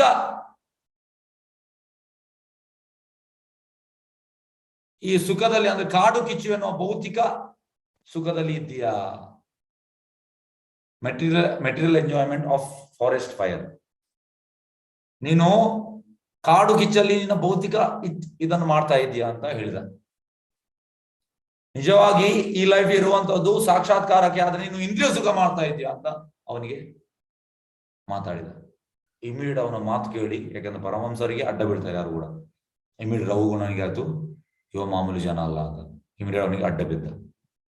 ಹಾಗಾಗಿ ಪರಮಹಂಸರು ಮಾತಾಡಿದ್ರೆ ಇಮಿಡಿಯೇಟ್ ಎಂತಾಗ್ತದೆ, ಎಲ್ಲರೂ, ಯಾಕಂದ್ರೆ ಪ್ರಭುಪಾದ ಕೂಡ ಪರಮಹಂಸರು, ಅವರು ಅಮೆರಿಕಕ್ಕೆ ಹೋಗಿ ಎಲ್ಲ ಡಗ್ಗಿನವರು, ಈ ಗಾಂಜಾ ಹಿಡಿಯುವವರು, ಕುಡಿಯುವವರೆಲ್ಲ ಅವರು ಪಾರ್ಕಲ್ಲಿ ಬಂದಿದ್ರು, ಎಲ್ಲ ಯಂಗ್ಸ್ಟರ್ಸ್. ಪ್ರಭುಪಾದಲ್ಲಿ ಹೋಗಿ ಭಜನೆ ಮಾಡಿದ್ರು. ಕೇಳಿ ಎಲ್ಲರೂ ಸರೆಂಡರ್ ಆದ್ರು ಪ್ರಭುಪಾದಿಗೆ. ಹಾಗೆ ಪರಮಹಂಸರ ಹತ್ರ ಅಷ್ಟು ಶಕ್ತಿ ಇರ್ತದೆ. ಕೃಷ್ಣ ಶಕ್ತಿ ಬಿನ ನಾವು ಕೊಯ್ ಪರಿವರ್ತನೆ. ಹಾಗಾಗಿ ಜಡಭರತ ಕಡೆಗೆ. ಹಾಗಾಗಿ ನಾವು ಇಲ್ಲಿ ತಿಳಿಯುವಂತ ವಿಷಯ ಎಂತ ಅಂದ್ರೆ ನೋಡಿ, ನಾವು ಆರ್ಟಿಫಿಷಿಯಲಿ ಎಂತ ಅಂದ್ರೆ ನಾವು ಡ್ರೆಸ್ ಆಗಿ ಪ್ರಯೋಜನ ಇಲ್ಲ. ನಾವು ಒಳಗೆ ನಾವು ಶುಚಿತ್ವ ಆಗಬೇಕು. ಅಂದ್ರೆ ನಾವು ತೋರಿಕೆಗೆ ನಾನು ಭಕ್ತ ಅಲ್ಲ, ಅದು ಪ್ರಯೋಜನ ಇಲ್ಲ. ಅಂತವರನ್ನು ವಿಮೂಢಾತ್ಮ ಮತ್ತೆ ಮಿಥ್ಯಾಚಾರಿ ಅಂತ ಹೇಳ್ತಾರೆ. ಹಾಗಾಗಿ ನಾವು ಈ ಮೆಸೇಜ್ ಅಂತಂದ್ರೆ ನಮ್ಗೆ, ನಾವು ಪ್ರಭುಪಾದ ಹೇಳ್ತಾರೆ, sincere grihastha is always better than bogus sannyasi. Sincere ಗೃಹಸ್ಥ ಅಂದ್ರೆ ಮದುವೆ ಆಗಿ ಫ್ಯಾಮಿಲಿಯಲ್ಲಿ ಇರುವವ, ಅವ ಸಿನ್ಸಿಯರ್ ಆಗಿ ಮನೆಯಲ್ಲಿ ಇದ್ದು ಕೃಷ್ಣ ಪೂಜೆ ಮಾಡಿದ್ರೆ ಅವ ಎಷ್ಟೋ ವಾಸಿ ಅಂತೆ. ಈ ಬೋಗಸ್ ಕಪಟ ಅಂದ್ರೆ ನಿಮ್ಗೆಲ್ಲರಿಗೂ ಗೊತ್ತುಂಟು, ಈ ಕಾವಿ ಬಟ್ಟೆ ಧರಿಸಿ ಗಡ್ಡೆ ಎಲ್ಲ ಬಿಟ್ಟು ತುಂಬಾ ಮಂದಿ ಇದ್ದಾರೆ, ಅವರೆಲ್ಲ ಬೋಗಸ್ ಇದು. ಅವರಿಗಿಂತ ಮನೆಯಲ್ಲಿ ಫ್ಯಾಮಿಲಿಯಲ್ಲಿ ಇರುವವ ವಾಸಿ ಅಂತ ಪ್ರಭುಪಾದ ಹೇಳ್ತಾರೆ. ಹಾಗಾಗಿ ನಾವು ಮೇನ್ ಎಂತ ಅಂದ್ರೆ ನಾವು ಒಳಗೆ ಒಂದು ಹೊರಗೆ ಒಂದು ಆಗ್ಬಾರ್ದು. ಒಳಗೆ ನಮ್ದು ಕ್ಲೀನ್ ಆಗ್ಬೇಕು. ಒಳಗೆ ಕ್ಲೀನ್ ಆಗ್ಬೇಕಿದ್ರೆ ನಾವು ಜಪ ಮಾಡ್ಬೇಕು. ಜಪ ಮಾಡ್ತಾ ಮಾಡ್ತಾ ಒಳಗೆ ಕ್ಲೀನ್ ಆಗ್ತದೆ. ಎಸ್, ನೆಕ್ಸ್ಟ್ ಶ್ಲೋಕಕ್ಕೆ ಹೋಗುವ. ಎಸ್, ತುಂಬಾ ಮುಖ್ಯ ನೋಡಿ. ನಾನೀಗ ಸೆಕೆಂಡ್ ಶ್ಲೋಕದಲ್ಲಿ ಇದ್ದೇನೆ. ಎಸ್, ಈಗ ಇದು ಯಜ್ಞದ ಚಕ್ರ. ಈಗ ಯಜ್ಞದ ಚಕ್ರವನ್ನು ನಾವು ಹೇಗೆ ತಿಳಿಯುವಂಥದ್ದು ನೋಡಿ. ಇಲ್ಲಿ ಅದು ಬ್ರಹ್ಮ ಈ ಗರ್ಭೋದಕ ಶಾಹಿ ವಿಷ್ಣುನ ಹುಕ್ಕಳಿಂದ ಹುಟ್ಟುವಂಥದ್ದು. ಅಂದ್ರೆ ಫಸ್ಟ್ ಲಿವಿಂಗ್ ಎಂಟಿಟಿ ಬ್ರಹ್ಮ ಹುಟ್ಟಿದ ಮೇಲೆ ಅವನಿಗೆ ಎಂತ ಮಾಡ್ಬೇಕಂತ ಗೊತ್ತಿರಲಿಲ್ಲ.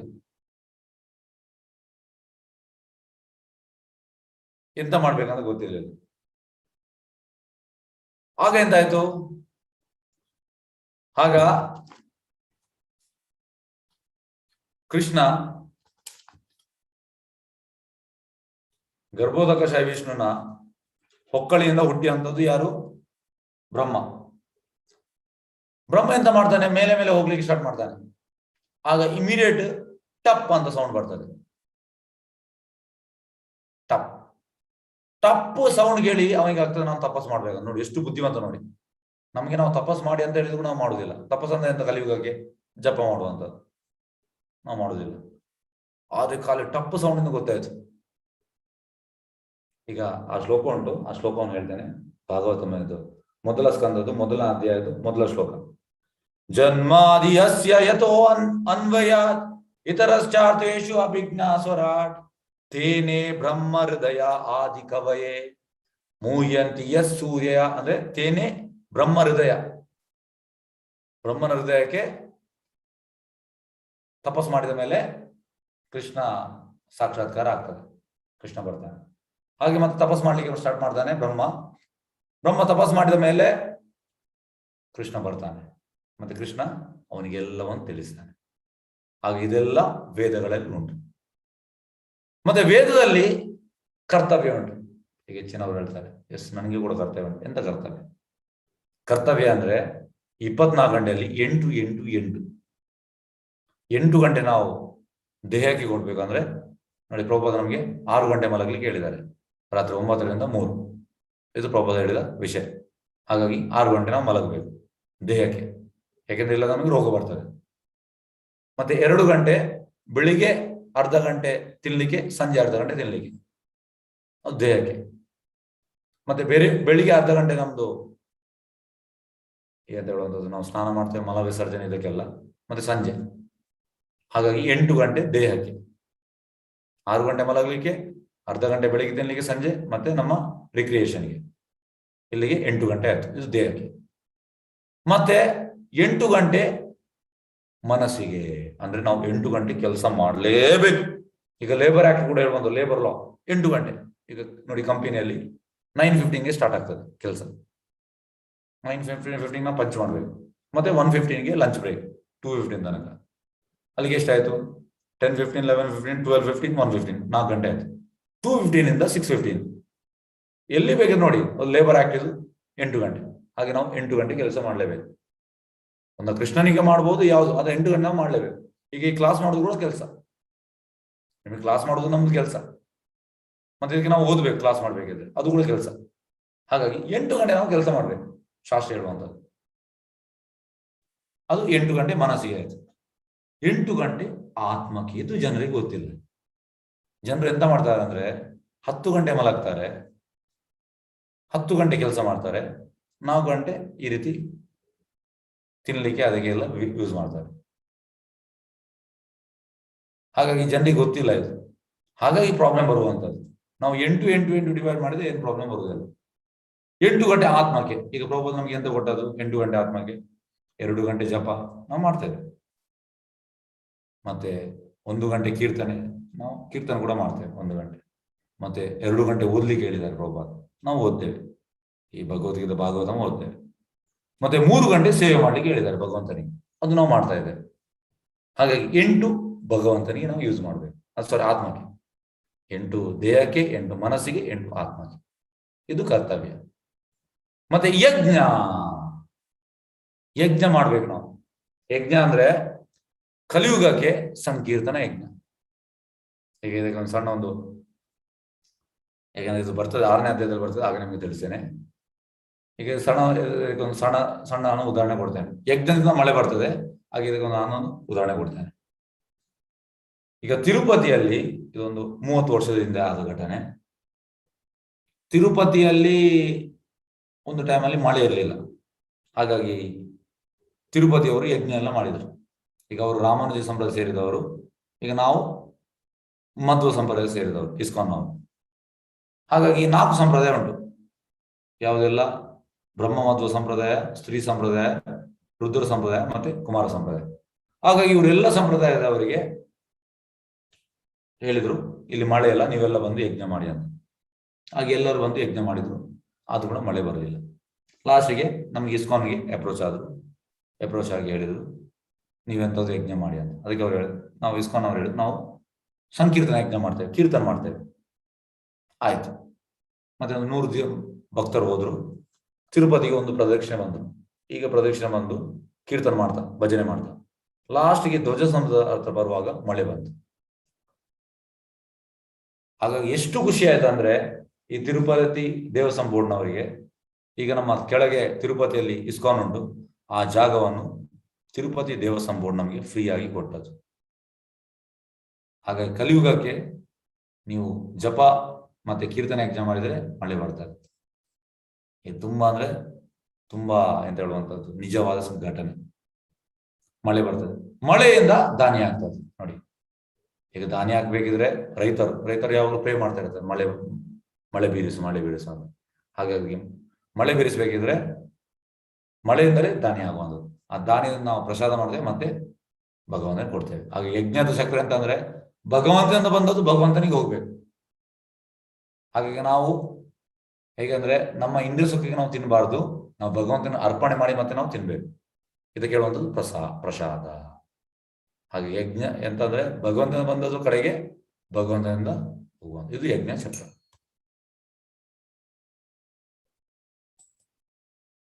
ಎಸ್. ಆಹಾರ ಶುದ್ಧೋ ಸತ್ವ ಶುದ್ಧಿ, ಸತ್ವ ಶುದ್ಧೋ ಸ್ಮೃತಿ ಧ್ರುವ, ಸ್ಮೃತಿ ಲಂಬೆ ಸರ್ವ ಗ್ರಂಥಿನ ವಿಪ್ರ ಮೋಕ್ಷ. ಛಂದೋಗ ಉಪನಿಷತ್ 7.26.2. ಆಹಾರದ ಶುದ್ಧತೆಯಿಂದ ಮನಸ್ಸಿನ ಶುದ್ಧತೆ ಬರುತ್ತದೆ, ಮನಸ್ಸಿನ ಪರಿಶುದ್ಧತೆಯಿಂದ ದೇವರ ನಿರಂತರ ಸ್ಮರಣೆ ಬರುತ್ತದೆ, ಮತ್ತು ದೇವರ ನಿರಂತರ ಸ್ಮರಣೆಯಿಂದ ಒಬ್ಬನು ಎಲ್ಲ ಬಂಧನಗಳಿಂದ ಮುಕ್ತನಾಗುತ್ತಾನೆ, ಒಬ್ಬನು ವಿಮೋಚನೆ ಹೊಂದುತ್ತಾನೆ. ಈಗ ನೋಡಿ, ನಮ್ಮ ಹೆಚ್ಚಿನವ್ರು ಹೇಳ್ತಾರೆ, ನಿಮ್ಮ ಸೀಕ್ರೆಟ್ ಅಂತ ನೀವು ಯಾಕೆ ಈ ಭಕ್ತಿಯಲ್ಲಿ ಸೀರಿಯಸ್ ಆಗಿದೆ? ನಾವು ದೇವಸ್ಥಾನದಲ್ಲಿ ಪ್ರಸಾದ ಮಾತ್ರ ತಿನ್ನುವಂಥದ್ದು, ಬೇರೆ ಯಾವುದು ಭೋಗ ತಿನ್ನೋದಿಲ್ಲ. ಈಗ ಹೊರಗೆಲ್ಲ ತುಂಬಾ ಮಂದಿ ಅಂದ್ರೆ ಹೋಟೆಲ್ ಅದೆಲ್ಲ ಇರ್ತದೆ, ಎಲ್ಲಿ ಯಾವ ಮನೆಯಲ್ಲಿ ಕೂಡ ಭಕ್ತರ ಮನೆಯಲ್ಲಿ ತಿಂತೇವೆ, ಅಂದ್ರೆ ಅವರು ದೇವರಿಗೆ ಕೊಟ್ಟು ತಿನ್ನುವಂಥದ್ದು. ಹಾಗಾಗಿ ಇದು ನಮ್ಮ ಪ್ರಭು ಹೇಳ್ತಾರೆ, ಮೈನ್ ಅಂತಂದ್ರೆ ಫುಡ್ ಇಂದಲ್ಲಿ ನಮ್ಮ ಪ್ರಜ್ಞೆ ಚೇಂಜ್ ಆಗ್ತಾ ಬರುವಂಥದ್ದು. ಹಾಗಾಗಿ ನಾವು ಮೈನ್ ಅಂತಂದ್ರೆ ಭಗವಂತನೇ ಕೊಟ್ಟು ತಿನ್ಬೇಕು. ಏನಿಲ್ಲ ನೋಡಿ, ನಾವೀಗ ಮನೆಯಲ್ಲಿ ಬೆಳಿಗ್ಗೆ 8 ಗಂಟೆಗೆ ರೆಡಿ ಮಾಡ್ತೇವೆ, ನಾವು ತಿನ್ನುವ ಟೈಮ್ ನಮಗೆ 8 ಗಂಟೆ ಇರ್ತದೆ, 8 ಗಂಟೆ ರೆಡಿ ಆಗ್ತದೆ. 5 ನಿಮಿಷ ಭಗವಂತನಿಗೆ ಈಗ ಇಡುವಂತ ಫೋಟೋ ತೆಗೆದು ತುಳಸಿ ಹಾಕಿ. ಅಡಿಗೆ ಮಾಡುವಾಗ ಅಂದ್ರೆ ಮುಚ್ಚಿಯಲ್ಲಿ ಮಾಡ್ಲಿಕ್ಕಿಲ್ಲ, ಎಂತ ಟಾಯ್ಲೆಟ್ಗೆಲ್ಲ ಹೋಗಿ ಹಾಗೆ ಮಾಡ್ಲಿಕ್ಕಿಲ್ಲ, ಶುಚಿಯಲ್ಲಿ ಸ್ನಾನ ಎಲ್ಲ ಮಾಡಿ ಅಡಿಗೆ ಮಾಡ್ಬೇಕು, ಟೇಸ್ಟ್ ನೋಡ್ಲಿಕ್ಕಿಲ್ಲ. 5 ನಿಮಿಷ ಭಗವಂತನಿಗೆ ಇಡುವಂಥದ್ದು ಮತ್ತೆ ತಿನ್ನುವಂಥದ್ದು, ಅದು ಪ್ರಸಾದ ಆಯ್ತು. ಏನು ಪ್ರಾಬ್ಲಮ್ ಇಲ್ಲ. ಒಂದು ಪ್ರಾಬ್ಲಮ್ ಅಂತ ನಾವು ಸ್ನಾನ ಮಾಡಬೇಕು ಅಡಿಗೆ ಮಾಡುವ ಮುಂಚೆ, ಮತ್ತೆ ಟೇಸ್ಟ್ ನೋಡ್ಲಿಕ್ಕಿಲ್ಲ, ಮತ್ತೆ ಒಂದು 5 ನಿಮಿಷ ಇಡ್ಲಿಕ್ಕೆ ತುಳಸಿ ಹಾಕಿ, ಅಷ್ಟೇ. ಇದು ನಮ್ಗೆ ಸ್ವಲ್ಪ ಕಠಿಣ, ನಮ್ಗೆ ಇದು ಮಾಡ್ಲಿಕ್ಕೆ ಸ್ವಲ್ಪ. ಆದ್ರೆ ಇದನ್ನು ನಾವು ಫಾಲೋ ಮಾಡಿದ್ರೆ ನಾವು ತಿನ್ನುವುದೆಲ್ಲ ಆಧ್ಯಾತ್ಮಿಕ ಆಗ್ತದೆ, ಮತ್ತೆ ನಮ್ಮ ಪ್ರಜ್ಞೆ ಚೇಂಜ್ ಆಗ್ತದೆ. ಹಾಗಾಗಿ ಮೇನ್ ಫುಡ್. ಎಸ್ ನೋಡಿ, ಇದು ಚೈತನ್ಯ ಮಹಾಪ್ರಭು ಅಂದ್ರೆ ಕೃಷ್ಣ, ಇದು ನಿತ್ಯಾನಂದ ಪ್ರಭು ಅಂದ್ರೆ ಬಲರಾಮ್, ಅದ್ವೈತಾಚಾರ್ಯ ಅಂದ್ರೆ ಮಹಾವಿಷ್ಣು ಮತ್ತೆ ಶಿವನ ಒಟ್ಟಿಗೆ ಇಬ್ಬರು ಕೂಡ, ಶಿವ ಮತ್ತೆ ಮಹಾವಿಷ್ಣು. ಗದಾಧರ ಪಂಡಿತ ರಾಧಾರಾಣಿ, ವಾಸತಿ ಪ್ರಭು ನಾರದಮಣಿ, ಮತ್ತೆ ಅವರೆಲ್ಲ ಅಸೋಸಿಯೇಟ್.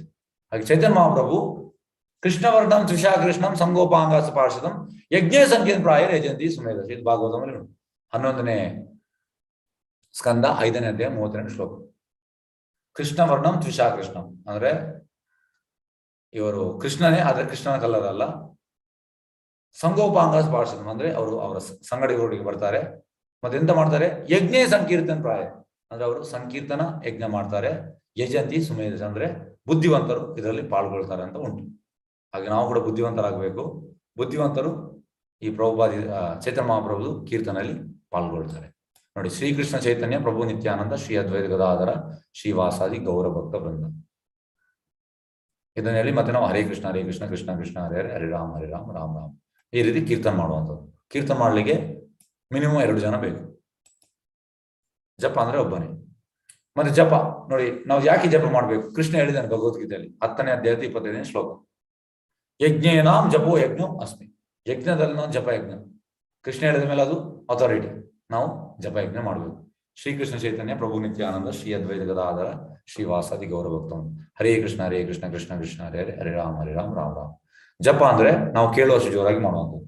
ಕೀರ್ತನ ಅಂದ್ರೆ ಜೋರಾಗಿ ಮಾಡುವಂಥದ್ದು. ಜಪಕ್ಕೆ ಒಬ್ಬನೇ, ಕೀರ್ತನೆಗೆ ಮಿನಿಮಮ್ ಇಬ್ಬರು. ಎಸ್.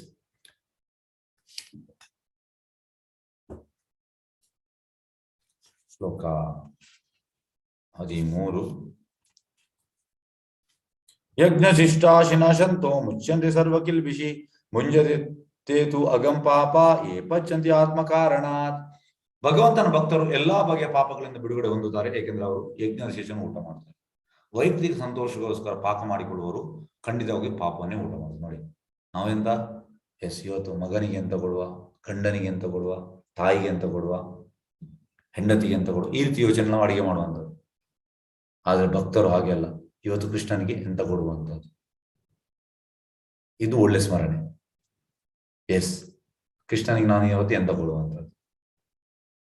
ಆ ರೀತಿ ನಾವು ಮಾಡುವಾಗ ಅದು ನಾವು ಯಜ್ಞದ ಶೇಷನ ಊಟ ಮಾಡ್ತಾನೆ. ಅವ್ರ ಪಾಪ ಇಲ್ಲ. ಯಾಕೆಂದ್ರೆ ಕೃಷ್ಣ ಹೇಳ್ತಾನೆ, ಕೃಷ್ಣ ಹೇಳುವಂಥದ್ದು ಪತ್ರಂ ಪುಷ್ಪಂ ಫಲಂ ತೋಯಂ. ಈ ವೆಜಿಟೇಬಲ್ಸ್, ಪತ್ರಂ ಅಂದ್ರೆ ವೆಜಿಟೇಬಲ್ಸ್, ಫಲಂ ಅಂದ್ರೆ ಫ್ರೂಟ್ಸ್, ಪುಷ್ಪಂ ಅಂದ್ರೆ ಫ್ಲವರ್ಸ್, ತೋಯಂ ಅಂದ್ರೆ ನೀರು. ಇದನ್ನ ನನಗೆ ಕೊಟ್ಟು ನೀನು ತಿನ್ನು. ಹಾಗಾಗಿ ಈ ರೀತಿ ಮಾಡಿದ್ರೆ ನಾವು ಯಜ್ಞದ ಶೇಷವನ್ನು ಊಟ ಮಾಡ್ತೇವೆ. ನಮ್ಮ ವೈಯಕ್ತಿಕ ಸಂತೋಷ ಪಾಕ ಮಾಡಿಕೊಳ್ಳುವವರು ಪಾಪವನ್ನು ಊಟ ಮಾಡ್ತಾರೆ. ಹಾಗಾಗಿ ನನ್ನ ಕಳಕಳಿ ವಿನಂತಿ, ನೀವೆಲ್ಲರೂ ಮನೆಯಲ್ಲಿ ಅಡಿಗೆ ಮಾಡ್ತೀರಿ, ಅಡಿಗೆ ಮಾಡುವ ಶುಚಿತ್ವದಲ್ಲಿ ಅಡಿಗೆ ಮಾಡಿ ಟೇಸ್ಟ್ ನೋಡಬೇಡಿ, ಭಗವಂತನಿಗೆ ಕೊಟ್ಟು ಮತ್ತೆ ತಿನ್ನಿ. ನೋಡಿ, 1 ತಿಂಗಳು ಮಾಡಿ ನಿಮ್ಮ ಪ್ರಜ್ಞೆ ಹೇಗೆ ಚೇಂಜ್ ಆಗ್ತದೆ. ನಿಮ್ದು ಕೃಷ್ಣ ಪ್ರಜ್ಞೆ ಆಗ್ತದೆ. ಈಗ ಮೈನ್ ಎಂತಂದ್ರೆ ಪ್ರಾಬ್ಲಮ್ ನಮ್ಮ ಪ್ರಜ್ಞೆ. ಈಗ ನಮ್ಮ ಪ್ರಜ್ಞೆ ಕಲುಷಿತವಾಗಿದೆ. ಆ ಪ್ರಜ್ಞೆಯನ್ನು ವಾಪಸ್ ಕೃಷ್ಣ ಪ್ರಜ್ಞೆ ಮಾಡಬೇಕು.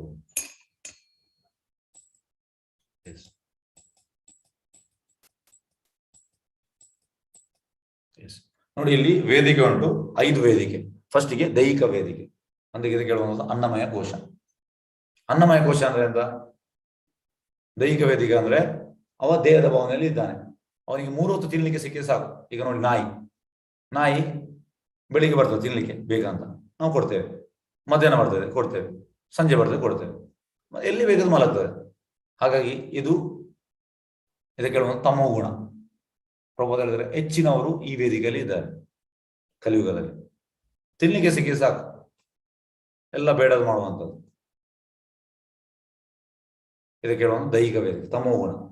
ನೆಕ್ಸ್ಟ್ ಬರುವಂತಹದ್ದು ಇಂದ್ರಿಯ ವೇದಿಕೆ. ಇದಕ್ಕೆ ಹೇಳುವಂಥದ್ದು ರಜೋಗುಣ. ಇದಕ್ಕೆ ನಾನು ಎಕ್ಸಾಂಪಲ್ ಕೊಡುವುದಾದ್ರೆ, ಇದು ಪ್ರಾಣಮಯ ಕೋಶ. ಫಸ್ಟಿಗೆ ಅನ್ನಮಯ ಕೋಶ, ನೆಕ್ಸ್ಟ್ ಪ್ರಾಣಮಯ ಕೋಶ. ಅಂದ್ರೆ ಈಗ ಒಬ್ಬ ಒಳ್ಳೆ ರೀತಿ ಕಲಿತಾನೆ, ಕಲಿತ ಮೇಲೆ ಅವನಿಗೆ ಒಳ್ಳೆ ಉದ್ಯೋಗ ಸಿಗ್ತದೆ, ಮತ್ತೆ ಉದ್ಯೋಗ ಸಿಕ್ಕಿದ ಮೇಲೆ ಅವ ಒಂದು ಮದುವೆ ಆಗ್ತಾನೆ, ಮತ್ತೆ ಅವನಿಗೆ ಒಂದು ಮಗು ಆಗ್ತದೆ, ಮತ್ತೆ ಒಂದು ಒಳ್ಳೆ ಮನೆ ಕಟ್ತಾನೆ, ಮತ್ತೆ ಫ್ಯಾಮಿಲಿಯನ್ನು ಒಳ್ಳೆ ರೀತಿ ನೋಡ್ತಾನೆ. ಇದಕ್ಕೆ ಹೇಳುವಂಥದ್ದು ಇಂದ್ರಿಯ ವೇದಿಕೆ, ರಜೋಗುಣ. ರಜೋಗುಣ ಅಂದ್ರೆ ಕೆಲಸ, ಹಣ, ಒಳ್ಳೆ ಅಂದ್ರೆ ಎಲ್ಲವನ್ನು ನೋಡ್ತಾ ಇದ್ದಾನೆ. 2ನೇ ವೇದಿಕೆ. ನೆಕ್ಸ್ಟ್ ವೇದಿಕೆ ಮಾನಸಿಕ ವೇದಿಕೆ ಅಂದ್ರೆ ಸತ್ವಗುಣ. ಇದಕ್ಕೆ ಎಕ್ಸಾಂಪಲ್ ಈ ಕವಿಗಳು, ವಿಜ್ಞಾನಿಗಳು, ಇವರೆಲ್ಲ ಸತ್ವಗುಣ. ಅಂದ್ರೆ ತುಂಬಾ ಇವನಾಗಿ ಕೆಲಸ ಅಂತ ಇರುವುದಿಲ್ಲ, ತುಂಬಾ ಪೀಸ್ಫುಲ್ ಆಗಿರ್ತಾರೆ. ಮತ್ತೆ ಒಳ್ಳೆ ಎಂತ ಹೇಳುವಂಥದ್ದು, ಭಕ್ತಿ ಇಲ್ಲ ಆದ್ರೆ ಒಳ್ಳೆ ಹಾಡನ್ನು ಕೇಳುವಂಥದ್ದು, ಮತ್ತೆ ಓದುವಂಥದ್ದು ಅಭ್ಯಾಸ, ಇದೆಲ್ಲ ಇರ್ತದೆ. ಸತ್ವಗುಣ, ತುಂಬಾ ಕೂಲ್ ಆಗಿರ್ತಾರೆ. ನೆಕ್ಸ್ಟ್ ಬರುವಂಥದ್ದು ಬೌದ್ಧಿಕ ವೇದಿಕೆ. ಅಂದ್ರೆ ಇವ ಯೋಚನೆ ಮಾಡ್ತಾನೆ, ನಾನು ಯಾರು? ನಾನು ದೇಹ ಅಲ್ಲ, ನಾನು ಆತ್ಮ. ನನ್ಗೆ ಮತ್ತೆ ಪರಮಾತ್ಮನಿಗೆ ಏನು ಕನೆಕ್ಷನ್? ಪರಮಾತ್ಮ ಯಾರು? ಪ್ರಕೃತಿ ಅಂದ್ರೆ ಎಂತ? ಪ್ರಕೃತಿಗೆ ಮತ್ತೆ ನಂಗೆ ಎಂತ ಕನೆಕ್ಷನ್? ಇದು ಭೌತಿಕ ವೇದಿಕೆ. ಮತ್ತೆ ನೆಕ್ಸ್ಟ್ಗೆ ಆಧ್ಯಾತ್ಮಿಕ ವೇದಿಕೆ. ಈ ಭೌತಿಕ ವೇದಿಕೆ ಗೊತ್ತಾದ ಮೇಲೆ ಅವ ಟೋಟಲ್ ಇನ್ವಾಲ್ವ್ ಆಗ್ತಾನೆ ಆಧ್ಯಾತ್ಮಿಕದಲ್ಲಿ. ಅದು ಆಧ್ಯಾತ್ಮಿಕ ವೇದಿಕೆ. ಹಾಗೆ ಪ್ರಭುಪಾದ ಹೇಳ್ತಾರೆ, ಕೃಷ್ಣ ಪ್ರಜ್ಞೆಯ ಕೆಲಸ ಜನರನ್ನು ದೈಹಿಕ ವೇದಿಕೆ, ಇಂದ್ರಿಯ ವೇದಿಕೆ ಮತ್ತೆ ಮಾನಸಿಕ ವೇದಿಕೆಯಿಂದ ಆಧ್ಯಾತ್ಮಿಕ ವೇದಿಕೆ ತರುವಂತದ್ದು ಕೃಷ್ಣ ಪ್ರಜ್ಞೆ ಕೆಲಸ.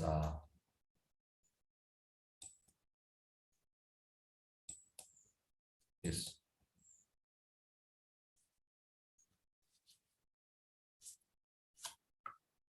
ಒಂದು ನಿಮಿಷ.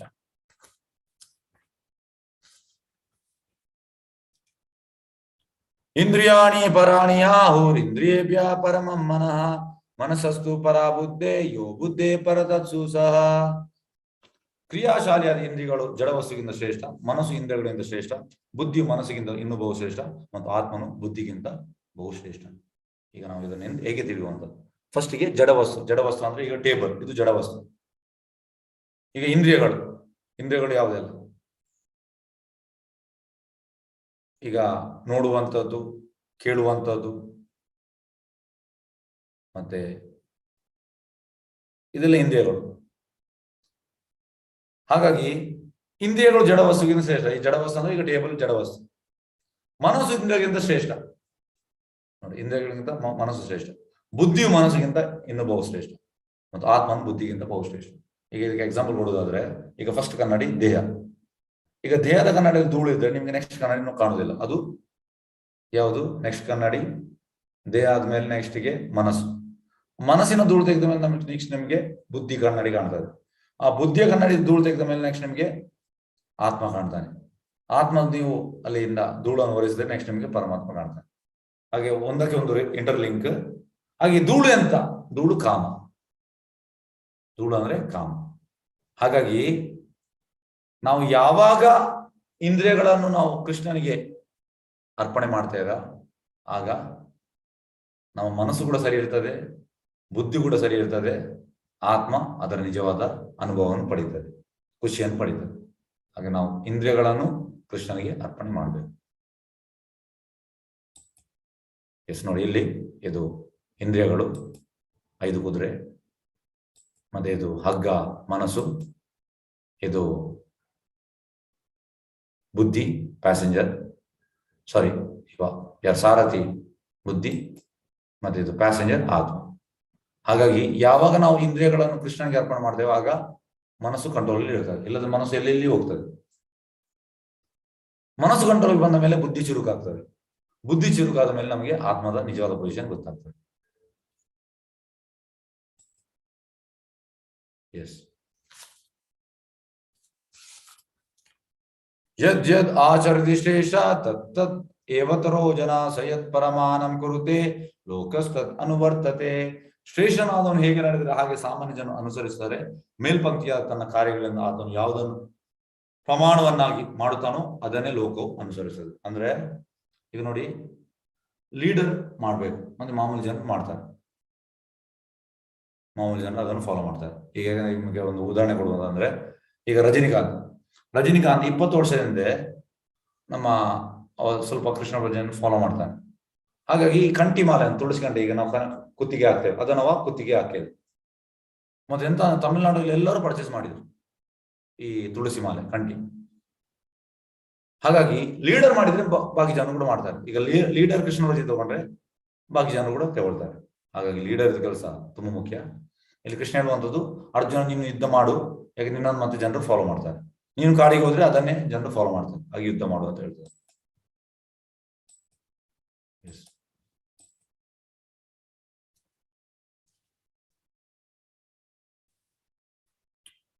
ಧೂಮೇನಾವ್ರಿಯತೆ ವಾಹನಿ ಯಥಾ ದರ್ಶೋ ಮಲೇನ ಚ ಯಥಾ ಲೋಭೇನಾವೃತೋ ಗರ್ಭಾಸ್ ತಥಾ ತೇನಾದಂ ಆವೃತಂ.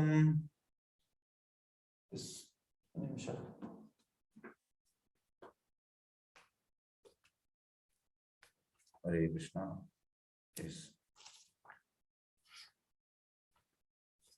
ಹೊಗೆಯು ಬೆಂಕಿಯನ್ನು ಮುಚ್ಚುವಂತೆ, ಧೂಳು ಕನ್ನಡಿಯನ್ನು ಮುಚ್ಚುವಂತೆ, ಗರ್ಭಕೋಶ ಭ್ರೂಣವನ್ನು ಮುಚ್ಚುವಂತೆ ವಿವಿಧ ಪ್ರಮಾಣದ ಕಾಮವು ಜೀವಿಯನ್ನು ಮುಚ್ಚುತ್ತದೆ. ಅಂದ್ರೆ ನೋಡಿ ಇಲ್ಲಿ ಎಕ್ಸಾಂಪಲ್. ಫಸ್ಟಿಗೆ ಇದು ಮನುಷ್ಯ ಅಂದ್ರೆ ಈ ಹೊಗೆ ಇದ್ದಾಗೆ ಬೆಂಕಿಯಲ್ಲಿ. ಅಂದ್ರೆ ಹೊಗೆ ಸ್ವಲ್ಪ ಹೊತ್ತಿನ ನಂತರ ಹೊಗೆ ಹೋಗ್ತದೆ ಮತ್ತೆ ಬೆಂಕಿ ಆಗ್ತದೆ. ನೆಕ್ಸ್ಟ್ ಧೂಳಲ್ಲಿ ಕನ್ನಡಿ ಅಂದ್ರೆ ಈ ಪಕ್ಷಿ. ಮತ್ತೆ ಭ್ರೂಣದಲ್ಲಿ ಮಗು ಅಂದ್ರೆ ಮರ. ಇದು ಯಾಕೆ ಈ ರೀತಿ ಹೋಲಿಸ್ತಾ ಇದ್ದಾರೆ ನೋಡಿ. ಮನುಷ್ಯನಿಗೆ ಕೃಷ್ಣ ಪ್ರಜ್ಞೆ ತಗೊಳ್ಳಿಗೆ ತುಂಬಾ ಚಾನ್ಸ್, ಆದ್ರೆ ಪಕ್ಷಿಗೆ ಇನ್ನು ಸ್ವಲ್ಪ ಕಷ್ಟ, ನಮ್ಮ ಮನುಷ್ಯರಿಗಿಂತ ಕಷ್ಟ. ಹಾಗೆ ಧೂಳಿಗೆ ಹೋಲಿಸ್ತಾರೆ. ಆದ್ರೆ ಈ ಮರಗಳಿಗೆ ಇನ್ನೂ ಜಾಸ್ತಿ ಕಷ್ಟ. ಯಾಕೆಂದ್ರೆ ಅವರು ಎಂತಂದ್ರೆ ಆ ಒಂದು ಕೆಲವೆಲ್ಲ ಮರಗಳು 5,000 ವರ್ಷ ಕೃಷ್ಣನ ಟೈಮ್ ಕೂಡ ಮರಗಳು ಉಂಟು. ಹಾಗೆ ನಿಲ್ಬೇಕು ಅವರು, ಅಂದ್ರೆ ನೇಕೆಡ್ ನಿಲ್ಬೇಕು, ಮತ್ತೆ ಉರಿ ಅಂತ ಹೇಳುವಂಥದ್ದು, ಬಿಸಿಲು, ಈ ರೀತಿ. ಹಾಗಾಗಿ ಅದಕ್ಕೆ ಹೋಲಿಸ್ತಾರೆ. ಈ ಗರ್ಭದ ವಿಷಯ ನಾನು ಸಣ್ಣ ಒಂದು ಭಾಗವತನಿಂದ ಒಂದು ವಿಷಯವನ್ನು ಹೇಳಲಿಕ್ಕೆ ಬಯಸ್ತೇನೆ ನೋಡಿ. ತಾಯಿಯ ಗರ್ಭದಲ್ಲಿರುವಾಗ 3 ತಿಂಗಳಲ್ಲಿ ಎಂತಾಗ್ತದೆ, 4 ತಿಂಗಳಲ್ಲಿ ಎಂತಾಗ್ತದೆ, 5 ತಿಂಗಳಲ್ಲಿ ಎಂತಾಗ್ತದೆ, 6 ತಿಂಗಳಲ್ಲಿ ಎಂತಾಗ್ತದೆ, 7 ತಿಂಗಳಲ್ಲಿ ಎಂತಾಗ್ತದೆ, ಇದೆಲ್ಲ ಉಲ್ಲೇಖ ಉಂಟು. 7 ತಿಂಗಳಾಗುವಾಗ ಮಗು ಕೂಗಲಿಕ್ಕೆ ಸ್ಟಾರ್ಟ್ ಮಾಡ್ತದೆ. ಖಾಲಿ ಕೂಗುದು ಮಾತ್ರ ಅಲ್ಲ, ತಾಯಿಯ ಹೊಟ್ಟೆಗೆ ಹೊಡಿಲಿಕ್ಕೆ ಸ್ಟಾರ್ಟ್ ಮಾಡ್ತದೆ. ಮತ್ತೆ ಕೂಗಿ ಹೇಳ್ತದೆ, ಓ ಕೃಷ್ಣ, ಯಾಕೆ ನನ್ನನ್ನು ಈ ಗೋಣಿ ಚೀಲದಲ್ಲಿ ಹಾಕಿದ್ದೀಯ? ಈಗ ಯಾರಾದ್ರೂ ನಮ್ಮನ್ನು ಗೋಣಿ ಚೀಲದಲ್ಲಿ ಹಾಕಿದ್ರೆ ನಮ್ಗೆ ಸಫೋಕೇಟೆಡ್ ಆಗ್ತದೆ, ನಮಗೆ ಉಸಿರು ಕಟ್ಟಿದಾಗೆ ಆಗ್ತದೆ. ಅದೇ ರೀತಿ ಮಗು ಕೂಡ ಹಾಗೆ ಆಗ್ತದೆ. ಆಗ ಅಲ್ಲಿ ಕೃಷ್ಣ ಬರ್ತಾನೆ. ಕೃಷ್ಣ ಬಂದು ಅವನು ಲಾಸ್ಟ್ 3 ಲೈಫ್ ತೋರಿಸ್ತಾನೆ, ಎಂತೆಲ್ಲ ಮಾಡಿದ್ದಾನೆ. ಫಸ್ಟಿಗೆ ಆ ಮಗು ಎಂತಂದ್ರೆ ನಂದು ಏನ್ ತಪ್ಪಿಲ್ಲ, ನಾನು ಗೋಣಿ ಚೀಲದಲ್ಲಿ ಹಾಕಿದೆ ಅಂತ ಹೇಳಿದೆ. ಆದ್ರೆ ಕೃಷ್ಣ ತೋರಿಸ್ತಾನೆ. ಮತ್ತೆ ಮಗು ಕೂಗ್ಲಿಕ್ಕೆ ಸ್ಟಾರ್ಟ್ ಮಾಡ್ತಾರೆ, ಕೃಷ್ಣ ನನ್ನಿಂದ ತಪ್ಪಾಯ್ತು, ತುಂಬಾ ತಪ್ಪಾಯ್ತು, ಈ ಲೈಫಲ್ಲಿ ನಾನು ಹಾಗೆ ಮಾಡುದಿಲ್ಲ. ನಾನು ಹೊರಗೆ ಬಂದ ಕೂಡಲೇ ಟೋಟಲ್ ಕೃಷ್ಣ ಪ್ರಜ್ಞೆ ಆಗ್ತೇನೆ. ಆದ್ರೆ ಎಂತ ಆಗ್ತದೆ, ಹೊರಗೆ ಬಂದ ಕೂಡಲೇ ಈ ಭೌತಿಕ ಲೋಕ ನೋಡಿ ಕೃಷ್ಣನಿಗೆ ಅಲ್ಲಿ ಪ್ರಾಮಿಸ್ ಮಾಡಿ ನಾವು ಮರಿತೇವೆ, ಮತ್ತೆ ನಾವು ಇಂದ್ರಿಯ ಸುಖ ಮಾಡ್ತೇವೆ. ಹಾಗಾಗಿ ನೋಡಿ, ಹೇಗಂದ್ರೆ ನಮ್ಮ ಮೇನ್ ಉದ್ದೇಶ ಅಂತಂದ್ರೆ ಭಗವಂತನ ಪ್ಲೀಸ್ ಮಾಡ್ಲಿಕ್ಕೆ ನಮ್ಮ ಇಂದ್ರಿಯಗಳನ್ನು ನಾವು ಭಗವಂತನಿಗೆ ಅರ್ಪಣೆ ಮಾಡಬೇಕು. ಎಸ್, ಅಧ್ಯಾಯ ಸಾರಾಂಶ. ತೇಜಸ್ವಿಗಾತ ಕ್ರಿಯೆ ಏಕಂವಾದ ನಿಷ್ಕಾಮ ಕರ್ಮ ಯೋಗ ಜ್ಞಾನ ಯೋಗ ನಿಯತಂ ಕುರು ಕರ್ಮ ಕರ್ಮಕಾಂಡದಿಂದ ಕರ್ಮಯೋಗ ಪ್ರವೃತ್ತಿಂ ಚಕ್ರಂ. ಉದಾಹರಣೆಯಿಂದ ಹೇಳಿ, ಯದ್ಯದ್ ಆಚಾರ್ಯ ಶ್ರೇಷ್ಠ ಶ್ರೇಷ್ಠ ಶತ್ರು ಯ ವೈರಿನ. ಎಸ್, ಯಾವ್ದ ಪ್ರಶ್ನೆಯಲ್ಲಿ ಕೇಳ್ಬೋದು.